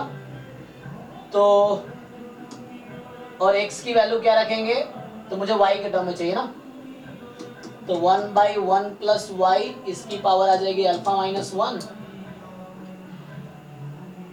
मुझे y में चेंज करना है, ठीक है। एंड 1 माइनस एक्स क्या होगा, तो 1 माइनस एक्स 1/1 प्लस y, इसकी power beta minus 1 and dx is -1/1 plus y whole square dy। मैं क्या कर रहा हूँ, वेरिएबल चेंज कर रहा हूँ, आई सब्स्टिट्यूटेड दिस, ठीक है। तो ये हमारे पास क्या आ जाएगा, सो ये रिड्यूस होके, अच्छा लिमिट क्या है देखिए, तो व्हेन यहाँ आपका x की वैल्यू 0 to 1 है, x is 0 to 1, so when x is 0 what is y, and when x is 1 what is y। x को 0 रखेंगे तो क्या आएगा y, क्रॉस मल्टीप्लाई कर लेते हैं, क्या होगा,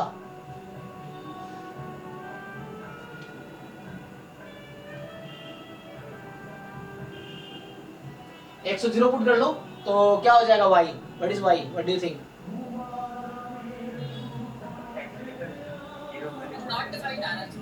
हाँ इंफिनिटी आएगी, तो y इंफिनिटी आएगी उस केस में, और x को 1 रखो आप तो y क्या आएगी, तो ये 0 हो गई। अच्छा प्लस एक मिनट 0 रखेंगे है ना, तो 1 प्लस y इज इंफिनिटी, तो y इंफिनिटी -1, ठीक है,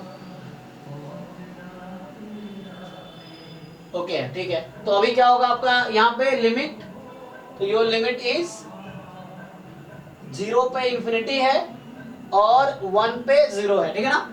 जब x 0 है तो आपका y इंफिनिटी है, और जब x 1 है तो आपका y 0 है। तो ये आपका कुछ ऐसा बना, थोड़ा रिड्यूस करो इसको। तो ये तो आप ऑलरेडी जानते हो, ये जो नेगेटिव साइन है ये लिमिट को इंटरचेंज कर सकता है ना। तो when you right a to a से b integral b to a करोगे तो लिमिट साइन चेंज हो जाता है। तो इस माइनस को हटा के मैं इसको लिमिट चेंज कर देता हूँ। So this will reduce to 0 to infinity, and क्या आ जाएगा, इसको ऐड कर लो। अच्छा इसके एलसीएम लोगे तो y अपॉन आ जाएगा, नहीं तो न्यूमरेटर में क्या रहेगा, y की power 1/y y square alpha beta.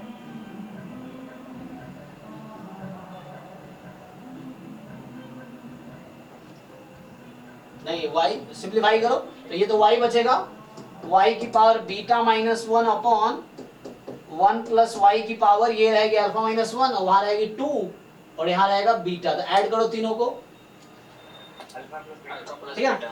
हाँ, यहाँ 1 प्लस वाई की पावर है अल्फा प्लस 1, यहाँ 1 प्लस वाई की पावर है बीटा माइनस 1, एलसीएम लेने के बाद मैं सिंप्लीफाई कर रहा हूँ और यहाँ पावर 2 है तो ऐड होके आ जाएगा alpha plus beta d y. और ऐसे हम फिर से चाहें तो देखो अभी अगर आप चाहो तो इसे वेरिएबल चेंज कर दो, क्या ही फर्क पड़ता है।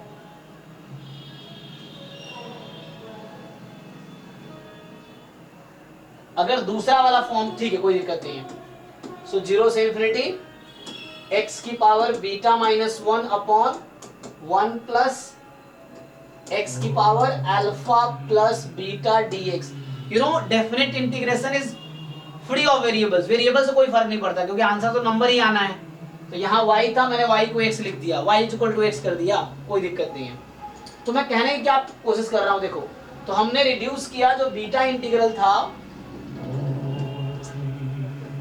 अल्फा कॉमा बीटा में, उसको सिंप्लीफाई किया, वो इसके इक्वल आ गई है ना। सो यू गॉट दैट ये जो बीटा फंक्शन है या बीटा इंटीग्रल है that is can also be written as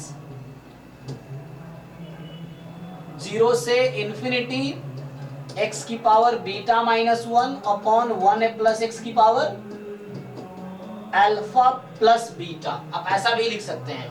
पहले क्या था, ये पहले था कि x की power alpha minus 1 into 1 minus x की पावर बीटा माइनस 1। तो मैंने यहां से स्टार्ट किया, यही चीज सेम है इसके, और ये सिमेट्रिक है, बताया मैंने सिमेट्रिक आएगा। सो जैसे इसमें अगर मैं प्रूफ नहीं किया यहाँ पे, ये प्रूफ दोनों इक्वल है, प्रूफ इजी है। अगर आप x बराबर 1 माइनस वाई ले लो, सब्स्टिट्यूशन कर लो आप, x equal to 1 minus y, तो ये बन के आ जाएगी। जैसे अभी एक मैं करके दिखाया आपको, यहाँ मैंने सब्स्टिट्यूशन लिया x equal to 1 by 1 plus y, तो ये दिखाया इक्वल आया। तो कहने का मेरा मतलब ये है अब कि जो बीटा इंटीग्रल्स हैं, एक फॉर्म है इसका 0 टू 1 x की power alpha minus 1 1 minus x की power beta minus 1 dx। This is same as, अगर आप ये लिख दो 1 माइनस एक्स की पावर अल्फा माइनस 1 एक्स की power beta minus 1, still it will give you same answer. यही चीज इक्वल है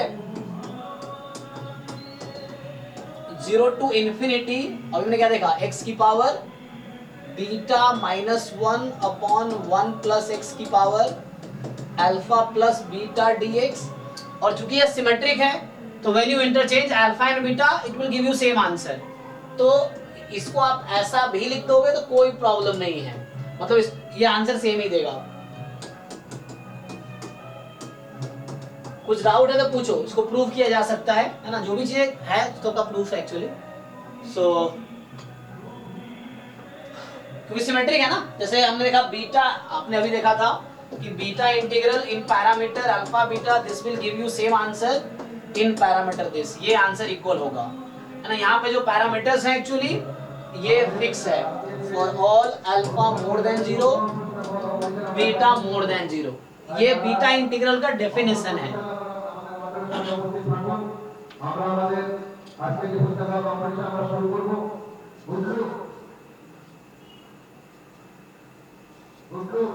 एक और फॉर्म आता है ना कॉस के फॉर्म में, क्या आता है वो 0 से पाई बाई 2 वाला, जैसे 0 से पाई बाई 2 कॉस की पावर मान लो 2m माइनस 1x, और इनटू क्या होता है साइन।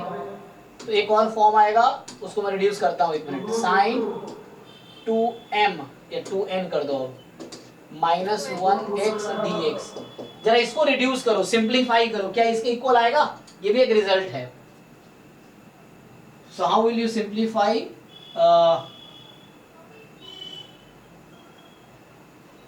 अच्छा इसको अगले पेज पे करता हूँ, नहीं अभी इसको नहीं, अगले पेज पे इसको दिखाता हूँ। तो ये चीज अभी लिखा ना, इसके अगला फॉर्म भी है तो डायरेक्टली आप यूज कर पाओगे। सो दिस इंटीग्रल यह एक काम करता हूँ मैं, यहीं से स्टार्ट करता हूँ, आपको सिंप्लीफाई हो। So beta alpha into beta जो है 0 to 1 x की power alpha minus 1 1 minus x की power beta minus 1 dx। So what I am substituting, x is equal to cos square theta. ठीक, मैं ये सब्स्टिट्यूशन ले रहा हूँ, ये कुछ रिजल्ट्स हैं जो यूज होंगे आगे। तो यहाँ से क्या आएगा, dx is equal to 2 cos theta minus sine theta d theta. देख लो, ओके। तो यहाँ से क्या होगा, देखो अब इसको रिड्यूस करते हैं, तो अब क्या होगा हमारे पास, सिंप्लीफाई करेंगे तो ये हो गया cos की पावर 2 अल्फा माइनस 2 हो जाएगा, cos स्क्वायर रखा ना हमने, theta and 1 minus cos square, तो ये साइन स्क्वायर हो जाएगा, तो 2 बीटा माइनस 2, ठीक है, साइन स्क्वायर है इसीलिए। चेक करके देखो तुम लोग, इनटू में यही चीज आएगी, सो इनटू में आपके पास आएगी minus 2 sine theta cos theta d theta. So इसको अगर आप सिंप्लीफाई करो, नाउ लिमिट, तो जब x की वैल्यू 0 है, जब x की वैल्यू 0 है तो थीटा क्या होगी, पाई बाई 2, तो ये पाई बाई 2 हो जाएगी। और जब x की वैल्यू 1 है तो थीटा क्या होगी,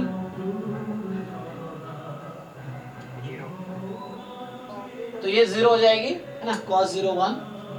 तो ये माइनस साइन फिर क्या करेगा, माइनस साइन जो है वो लिमिट इंटरचेंज कर देगा, तो same integral will reduce to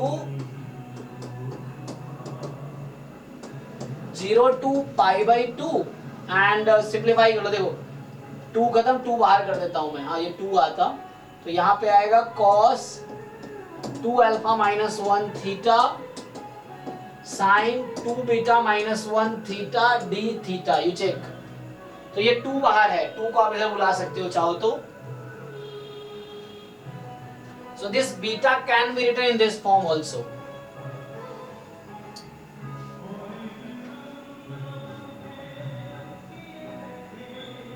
तो कभी इस तरह का इंटीग्रल आता है तो उसको डायरेक्टली आप बीटा के फॉर्म में लिख सकते हो। यहाँ ये 2 है, इस 2 को आप इधर ही बुला सकते हो, है ना, ये 2 यहाँ पे है तो 2 को you can take that side. अच्छा बीटा की वैल्यू कैसे आएगी, है ना, तो इसका ही फॉर्मूला अभी हम गामा पढ़ेंगे, गामा बीटा को रिलेट करेंगे। तो अभी बस मैं डिफाइन कर रहा हूँ कि बीटा फंक्शन की डेफिनेशन क्या है और उससे कुछ रिजल्ट्स। ठीक है, अभी 3 फॉर्म आ गया। तो एक तो फॉर्म ये था, you can write this way, you can write this way, और अभी जो आपने देखा है वो ये है कि जो बीटा फंक्शन है actually beta alpha beta upon 2 जो होगा, this will be 0 to pi by 2 cos की power 2 alpha minus 1 theta into sine की power 2 beta minus 1 theta d theta, ऐसा होगा। ठीक है, तो ये एक रिजल्ट है।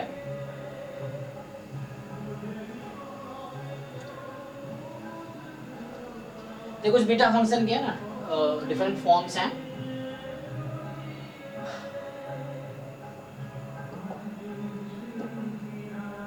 कुछ क्वेश्चन सॉल्व कर सकते हो इस पे, लेकिन देखो लिखता हूँ क्वेश्चंस।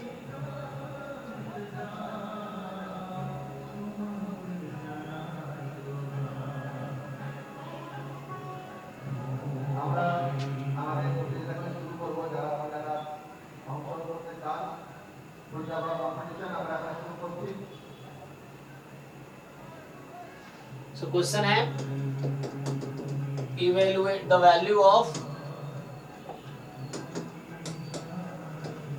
इंटीग्रल x की पावर 4, है ना, इधर रखा है 1 प्लस एक्स की power 5 upon 1 plus x whole raised to power 15, और आपसे पूछ रहा है कि दिस, है ना, इन टर्म्स ऑफ, बताओ क्या आएगा in terms of beta integral. अभी इन टर्म्स ऑफ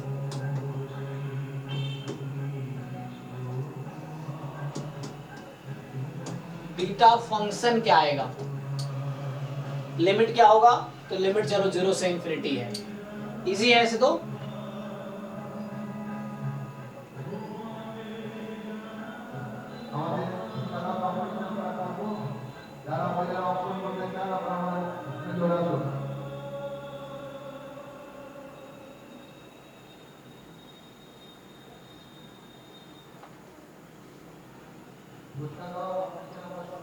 क्या आएगा इसका आंसर? अभी आज मैं थ्योरी करवा देता हूँ, अभी आगे क्वेश्चंस करेंगे असाइनमेंट डिस्कशन, अभी तो थ्योरी कर लो। तो इसमें सिंपली अगर आप सिंपलीफाई तुम लोग इजीली सॉल्व कर सकते हो ऐसे। तो ये आ जाएगा, इसको हटा देता हूँ। तो सिंपली ब्रेक करोगे दो पार्ट में, 0 से इंफिनिटी। अच्छा 1 प्लस बीटा सेकेंड काइंड ना, सो dx प्लस x की पावर 9 1 प्लस x की पावर 15 dx। तो इसका क्या होगा, बीटा के फॉर्म में अगर लिखना चाहो, देखो आपको याद है अभी मैं लिख रहा, जैसे यहाँ पे लिखा था ये बीटा फर्स्ट काइंड था ना, अगर मैं बीटा सेकेंड काइंड लिखता, ये तो बीटा फर्स्ट काइंड का है पीडीएफ, बीटा सेकेंड काइंड का पीडीएफ याद है ना, देखो जो बीटा सेकेंड काइंड डिस्ट्रीब्यूशन है वो यही से बना हुआ है ना। तो उसमें क्या होता है कि आप पीडीएफ कैसे डिफाइन करते हो, fx ऑफ x, सो आपका 1 upon beta function in terms of, चलो अल्फा बीटा ले लो, x की power alpha minus 1 and 1 plus x की पावर अल्फा प्लस बीटा, ये होता है। और यहाँ x की वैल्यू 0 से इंफिनिटी में होती है।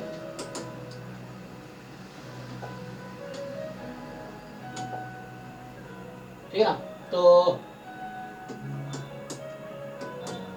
और alpha more than 0 beta more than 0, आप इसी में इंटीग्रेट करके देखो तो 0 से infinity fx of x dx को 1 पुट करो।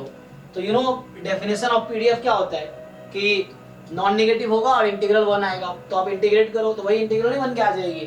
तो दूसरा वाला फॉर्म है, तो जब आप पुट करोगे तो आपका आ जाएगा इंटीग्रेशन 0 से इंफिनिटी x की power alpha minus 1 and 1 plus x की power alpha plus beta, this is beta alpha beta, and this is convergent for all alpha more than 0 for all beta more than 0। तो इसके लिए alpha more than 0 और beta more than 0 होने चाहिए।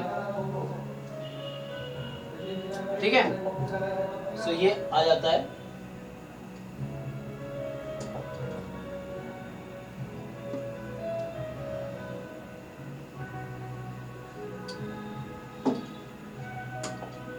मतलब ना beta जो है ना, तो इसी इंटीग्रल से उसको पीडीएफ बनाया गया है कि 1 पीडीएफ कब होगा, तो उस तरीके से ये ना। सो व्हेन यू शिफ्ट, जब आप इस फंक्शन को इधर शिफ्ट कर दोगे तो 1 आ जाएगी integral, that is the PDF. उसको यहाँ शिफ्ट कर दो तो इंटीग्रल राइट में 1 आ जाएगी, दैट इज द पीडीएफ। वो एक नंबर है। ओके, तो इसका आंसर क्या होगा, तो इसको आप फिट करोगे उस पे 0 से इंफिनिटी x की पावर 5 माइनस 1 प्लस x की पावर कितना 5 प्लस 10 है ना, इस तरीके से सेम 0 से इंफिनिटी x की power 10 minus 1 alpha minus 1 upon 1 plus x की पावर अल्फा प्लस बीटा, तो 10 प्लस 5 dx। तो कहने का मतलब ये आ गया फाइनल आपका, this integral is equal to, तो ये होगा बीटा फंक्शन 5,10 और प्लस बीटा कितना 10,5, और दोनों तो सेम ही रहता है ना, सिमेट्रिक है, तो इक्वल होगा तो क्या लिख सकते हैं 2 टाइम बीटा 5,10। अब इसकी वैल्यू कैसे निकलेगी, वो नंबर कौन सा आएगा, नंबर भी आ जाएगा, उसके लिए गामा फंक्शन यूज करना पड़ेगा हमें। तो हमें गामा फंक्शन को यूज करना पड़ेगा कि बीटा इंटीग्रल या बीटा फंक्शन जो है इसकी वैल्यू गामा फंक्शन के टर्म में लिख सकते हैं। तो उसका डेफिनेशन क्या है, पहले उस पे आते हैं। तो एक बार जरा गामा फंक्शन के डेफिनेशन पे आता हूं।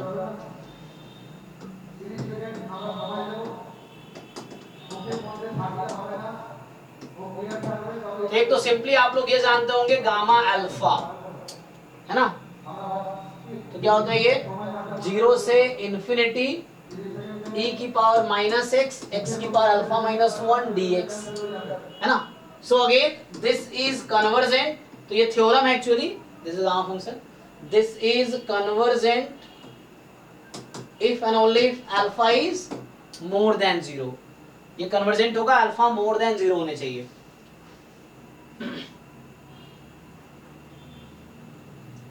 इसी का थोड़ा मॉडिफाइड फॉर्म है, आप सिंप्लीफाई करेंगे सो ऑल्सो अगर आप ये लिखेंगे e की पावर माइनस एक्स, नहीं जैसे मैं लिखूं अगर कि x की power alpha minus one e की power minus beta x d x, जैसे मुझे ये अगर सॉल्व करना है 0 से इन्फिनिटी, तो जैसे इसके जैसा बनाने के लिए मुझे क्या करना पड़ेगा, वेरिएबल चेंज, राइट।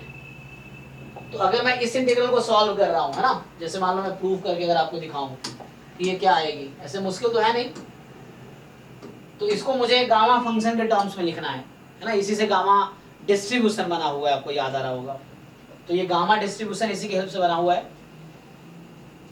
तो क्या होगा, you will substitute y is equal to let's say beta x यहाँ पे इस मतलब पार्ट में, तो let's substitute y is equal to beta x इसमें, तो क्या बनेगा यहाँ से dy is equal to beta time dx, तो इंटीग्रल क्या हो जाएगी x की पावर, x को हम वेरिएबल चेंज कर रहे हैं, हम लोग वेरिएबल चेंज कर रहे हैं, ठीक है।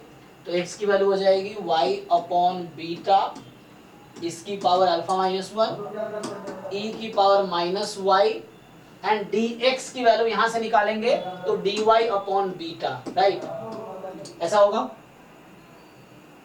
तो अब आप चेक करो क्या होगा, व्हेन x इज 0, तो यहाँ पे जो मैं बीटा एक्चुअली है वो मैं पॉजिटिव लूंगा, सो यहाँ बीटा जो मेरा नंबर है वो पॉजिटिव है।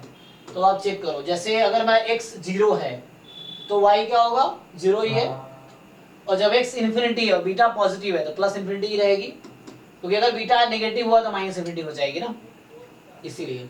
तो यहाँ से फाइनली क्या रिड्यूस हुआ, देखो ध्यान दो, तो इसको बाहर करो, तो 1 अपॉन बीटा की पावर अल्फा, यहाँ से एक बीटा और यहाँ से अल्फा माइनस वन दोनों साइड किया, सो 0 से इन्फिनिटी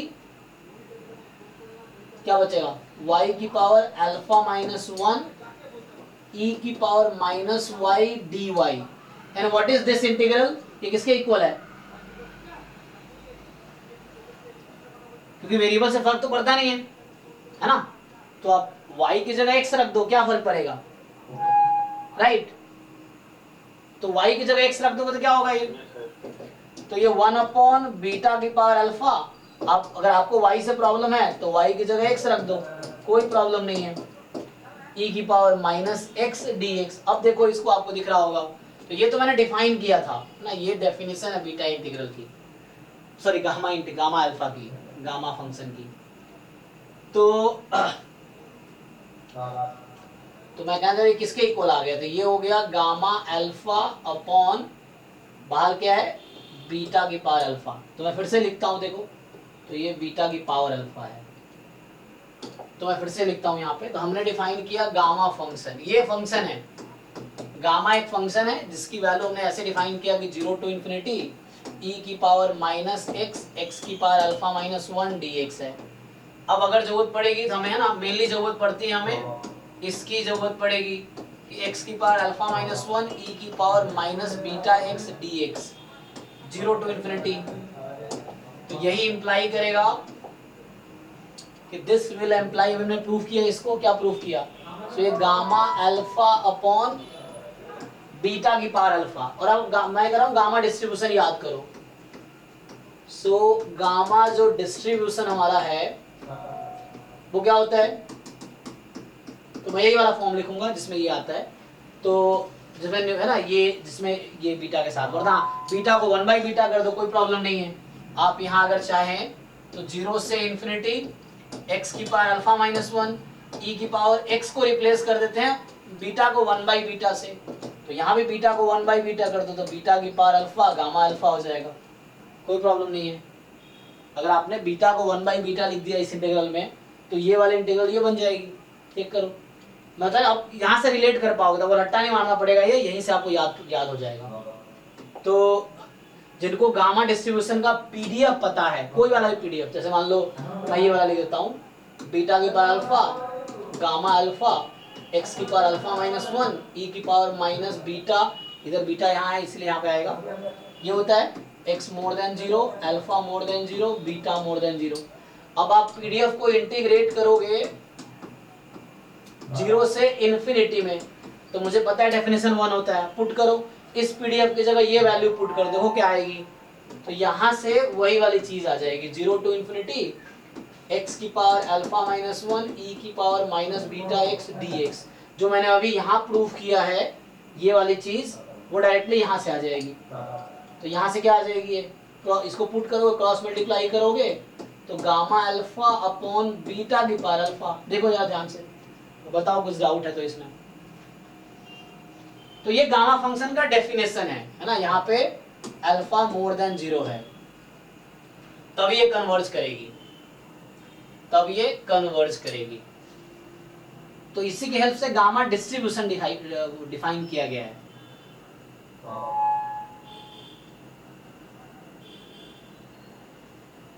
ओके है।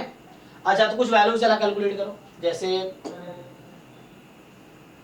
कुछ रिजल्ट्स हैं एक्चुअली, मैं बोलना चाह रहा हूं जैसे गामा अल्फा है, तो जैसे तुम अगर 0 से इंफिनिटी x की पावर अल्फा माइनस 1 e की पावर माइनस x dx, तुम जरा गामा 1 फाइंड करो, कितना आएगा? गामा 2 फाइंड करो, कितना आएगा? गामा 3। ये सब रिजल्ट याद है या पुट करके देख लो, बाई बार्ट लगा लेना, है ना। तो जैसे अल्फा को जब भी अल्फा, हाँ जैसे आप ये 1 पुट करेंगे तो पावर खत्म हो गया, तो x e की पावर माइनस x का इंटीग्रेशन सिंपली करके देख लो, तो ये 1 ही आ जाएगी, ये भी 1 आ जाएगी, ये क्या आएगी? ये 2 आएगी, है ना। तो आपको जिन लोगों को आइडिया है, मैं बस वो चूंकि पहले भी आपने यूज किया होगा ये सब रिजल्ट, अब वो कैसे आ रहा है ये बता रहा हूँ मैं कि कैसे आ रहा है। आप यहाँ प्रूव कर सकते हैं इसको कि मैं अगर अल्फा को 1 रख दूं तो ये खत्म, तो इसका इंटीग्रेशन करके देख लो 1 आएगा, and so on. Like gamma 4 जो है तो आपका ये 6 आएगा। तो इसके पीछे स्टोरी क्या चल रही है? तो इसके पीछे स्टोरी ये है कि n अगर आप रख दोगे तो क्या आंसर आएगा आपका?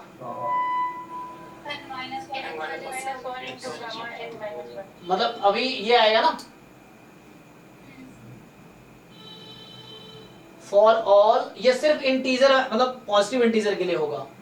For all n belongs to natural number, जो हमारा पॉजिटिव इंटीजर उसके लिए सिर्फ है, क्योंकि फ्रैक्शन के लिए फैक्टोरियल हम लोग डिफाइन नहीं करते। कुछ बुक में मिल जाएगा आपको कि हाफ फैक्टोरियल लिख रखा होगा, वो लोग डिफाइन करते हैं फिर उसके हिसाब से यूज करते हैं, तो हम नहीं डिफाइन कर रहे हैं यहाँ पे ये चीजें। मतलब कुछ बुक में आपको देखना ये, हाँ तो ये आपको कुछ बुक में डिफाइन कर रखा होगा कि उसको ऐसा लिखता है, तो मैं उसको डिफाइन नहीं कर रहा है, फैक्टोरियल फ्रैक्शन का नहीं डिफाइन कर रहे हैं हम लोग।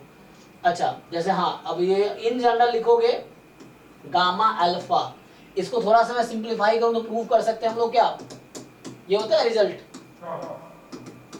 ये होता है ना,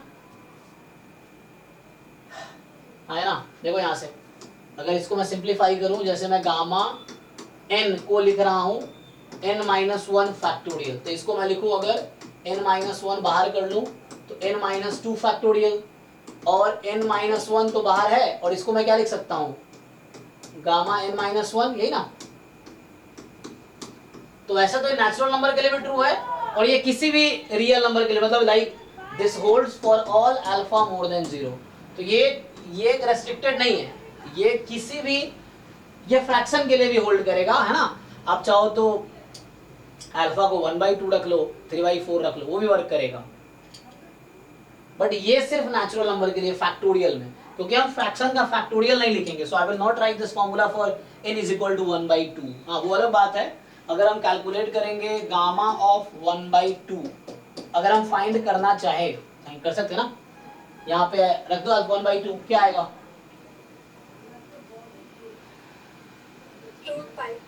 तो गामा ऑफ 1/2 को अगर आप सॉल्व करोगे तो इसकी वैल्यू √π आती है। प्रूव करना चाहो प्रूव भी कर सकते हैं। तो देखो 1/2 रख के तो x की पावर क्या आ जाएगी? -1/2, है ना। इसको प्रूव भी किया जा सकता है। तो ये एक्चुअली ये 6 था, ये 3 फैक्टोरियल था, ये एक्चुअली 2 फैक्टोरियल था, ये जस्ट 1 फैक्टोरियल था, ये एक्चुअली 0 फैक्टोरियल था, इसके हिसाब से। तो गामा आप निकालोगे वो √π आएगा, रिजल्ट है। तो ये कुछ गामा के प्रॉपर्टीज हैं एक्चुअली।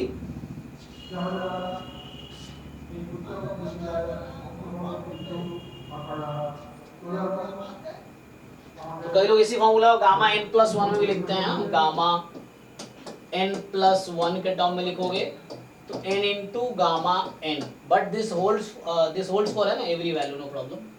तो for all n more than 0, यहाँ मैं नेचुरल नहीं बोल रहा है, गामा के टर्म में नो प्रॉब्लम, फैक्टोरियल में प्रॉब्लम है, फैक्टोरियल सिर्फ मैं पॉजिटिव इंटीजर के लिए लिखूंगा, ठीक है ना, वैसे कोई प्रॉब्लम नहीं है।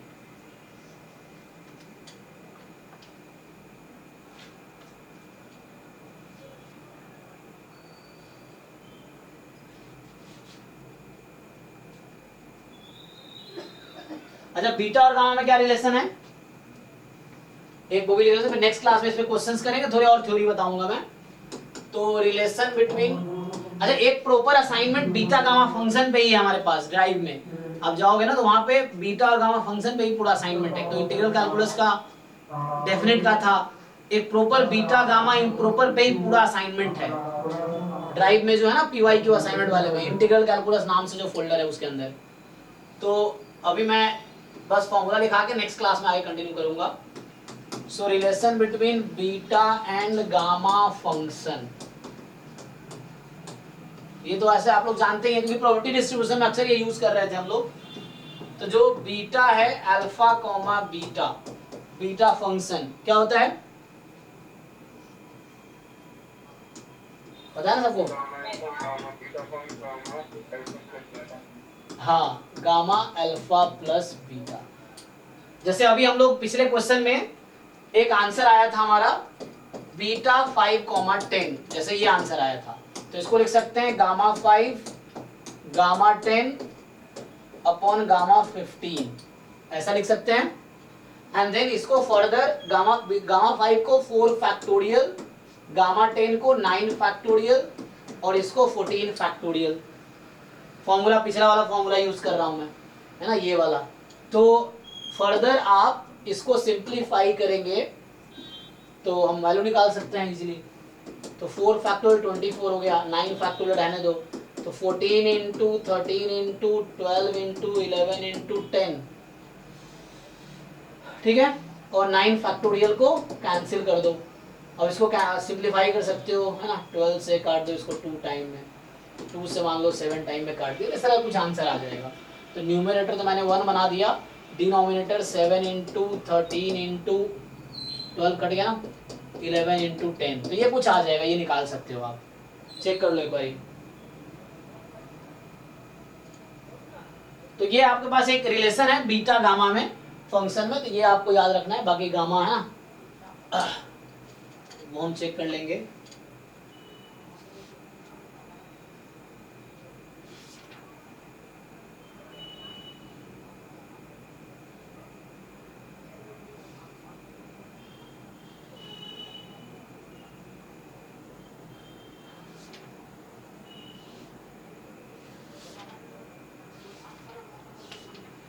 सो नेक्स्ट क्लास में कुछ और रिजल्ट दिखाऊंगा मैं, अभी तो ये स्टॉप करते हैं। तो मैं ये कह रहा था, जब ड्राइव में जाओगे ना तो तुम ट्राई कर सकते हो, जो असाइनमेंट है कल तो ऐसे डिस्कशन है, मल्टीवेरिएट जो डिस्ट्रीब्यूशन है असाइनमेंट है, 5 असाइनमेंट भेजे हैं अभी, तो आप वो सॉल्व करो। पहले जैम एमएस का करना, जैम एमएस के 2 हैं, गेट हिस्ट्री के 2 हैं, वो ट्राई कर सकते हो।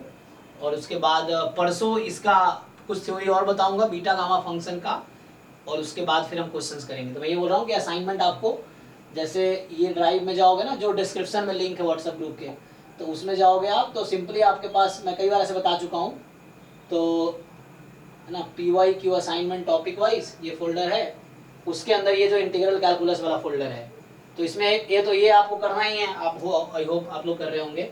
तो डेफिनेटली अगर हमने कंप्लीट कर लिया तो आपको इसके सारे क्वेश्चंस करने हैं।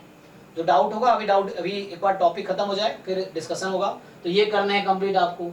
उसके बाद अभी ये जो इसमें था ना बीटा गामा, इसमें खत्म कैसे हो गया, एक मिनट अच्छा इसमें ही है, चलिए इसी में बीटा गामा भी है, मतलब ओके, अलग से नहीं है, मतलब उसी में ही है।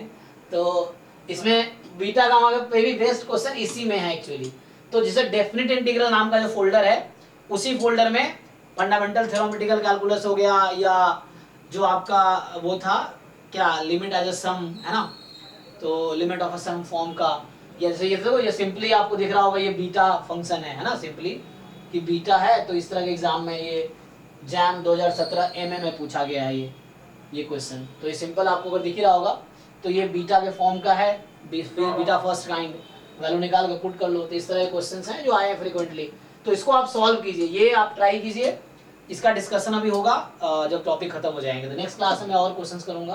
तो ये अभी पहले वाला ही करने हैं, अलग से नहीं है, मतलब इसी में पहला वाला जो है डेफिनेट इंटीग्रल्स इसी में डेफिनेट भी है, और बीटा गामा इंटीग्रल्स इसी में है, एक्चुअली प्रॉपर इंटीग्रल्स के भी क्वेश्चंस इसी में मिल जाएंगे। ये है वो है इसमें जैम एमएस के एक भी नहीं है, इसमें जैम एमएस वाले अलग इंटीग्रल कैलकुलस का असाइनमेंट जो मैं भेजूंगा वो आपको इधर मिलेगा, वो यहाँ पे मिलेगा। आप इंटीग्रल कैलकुलस यहाँ सर्च करेंगे तो आपको मिल जाएगा,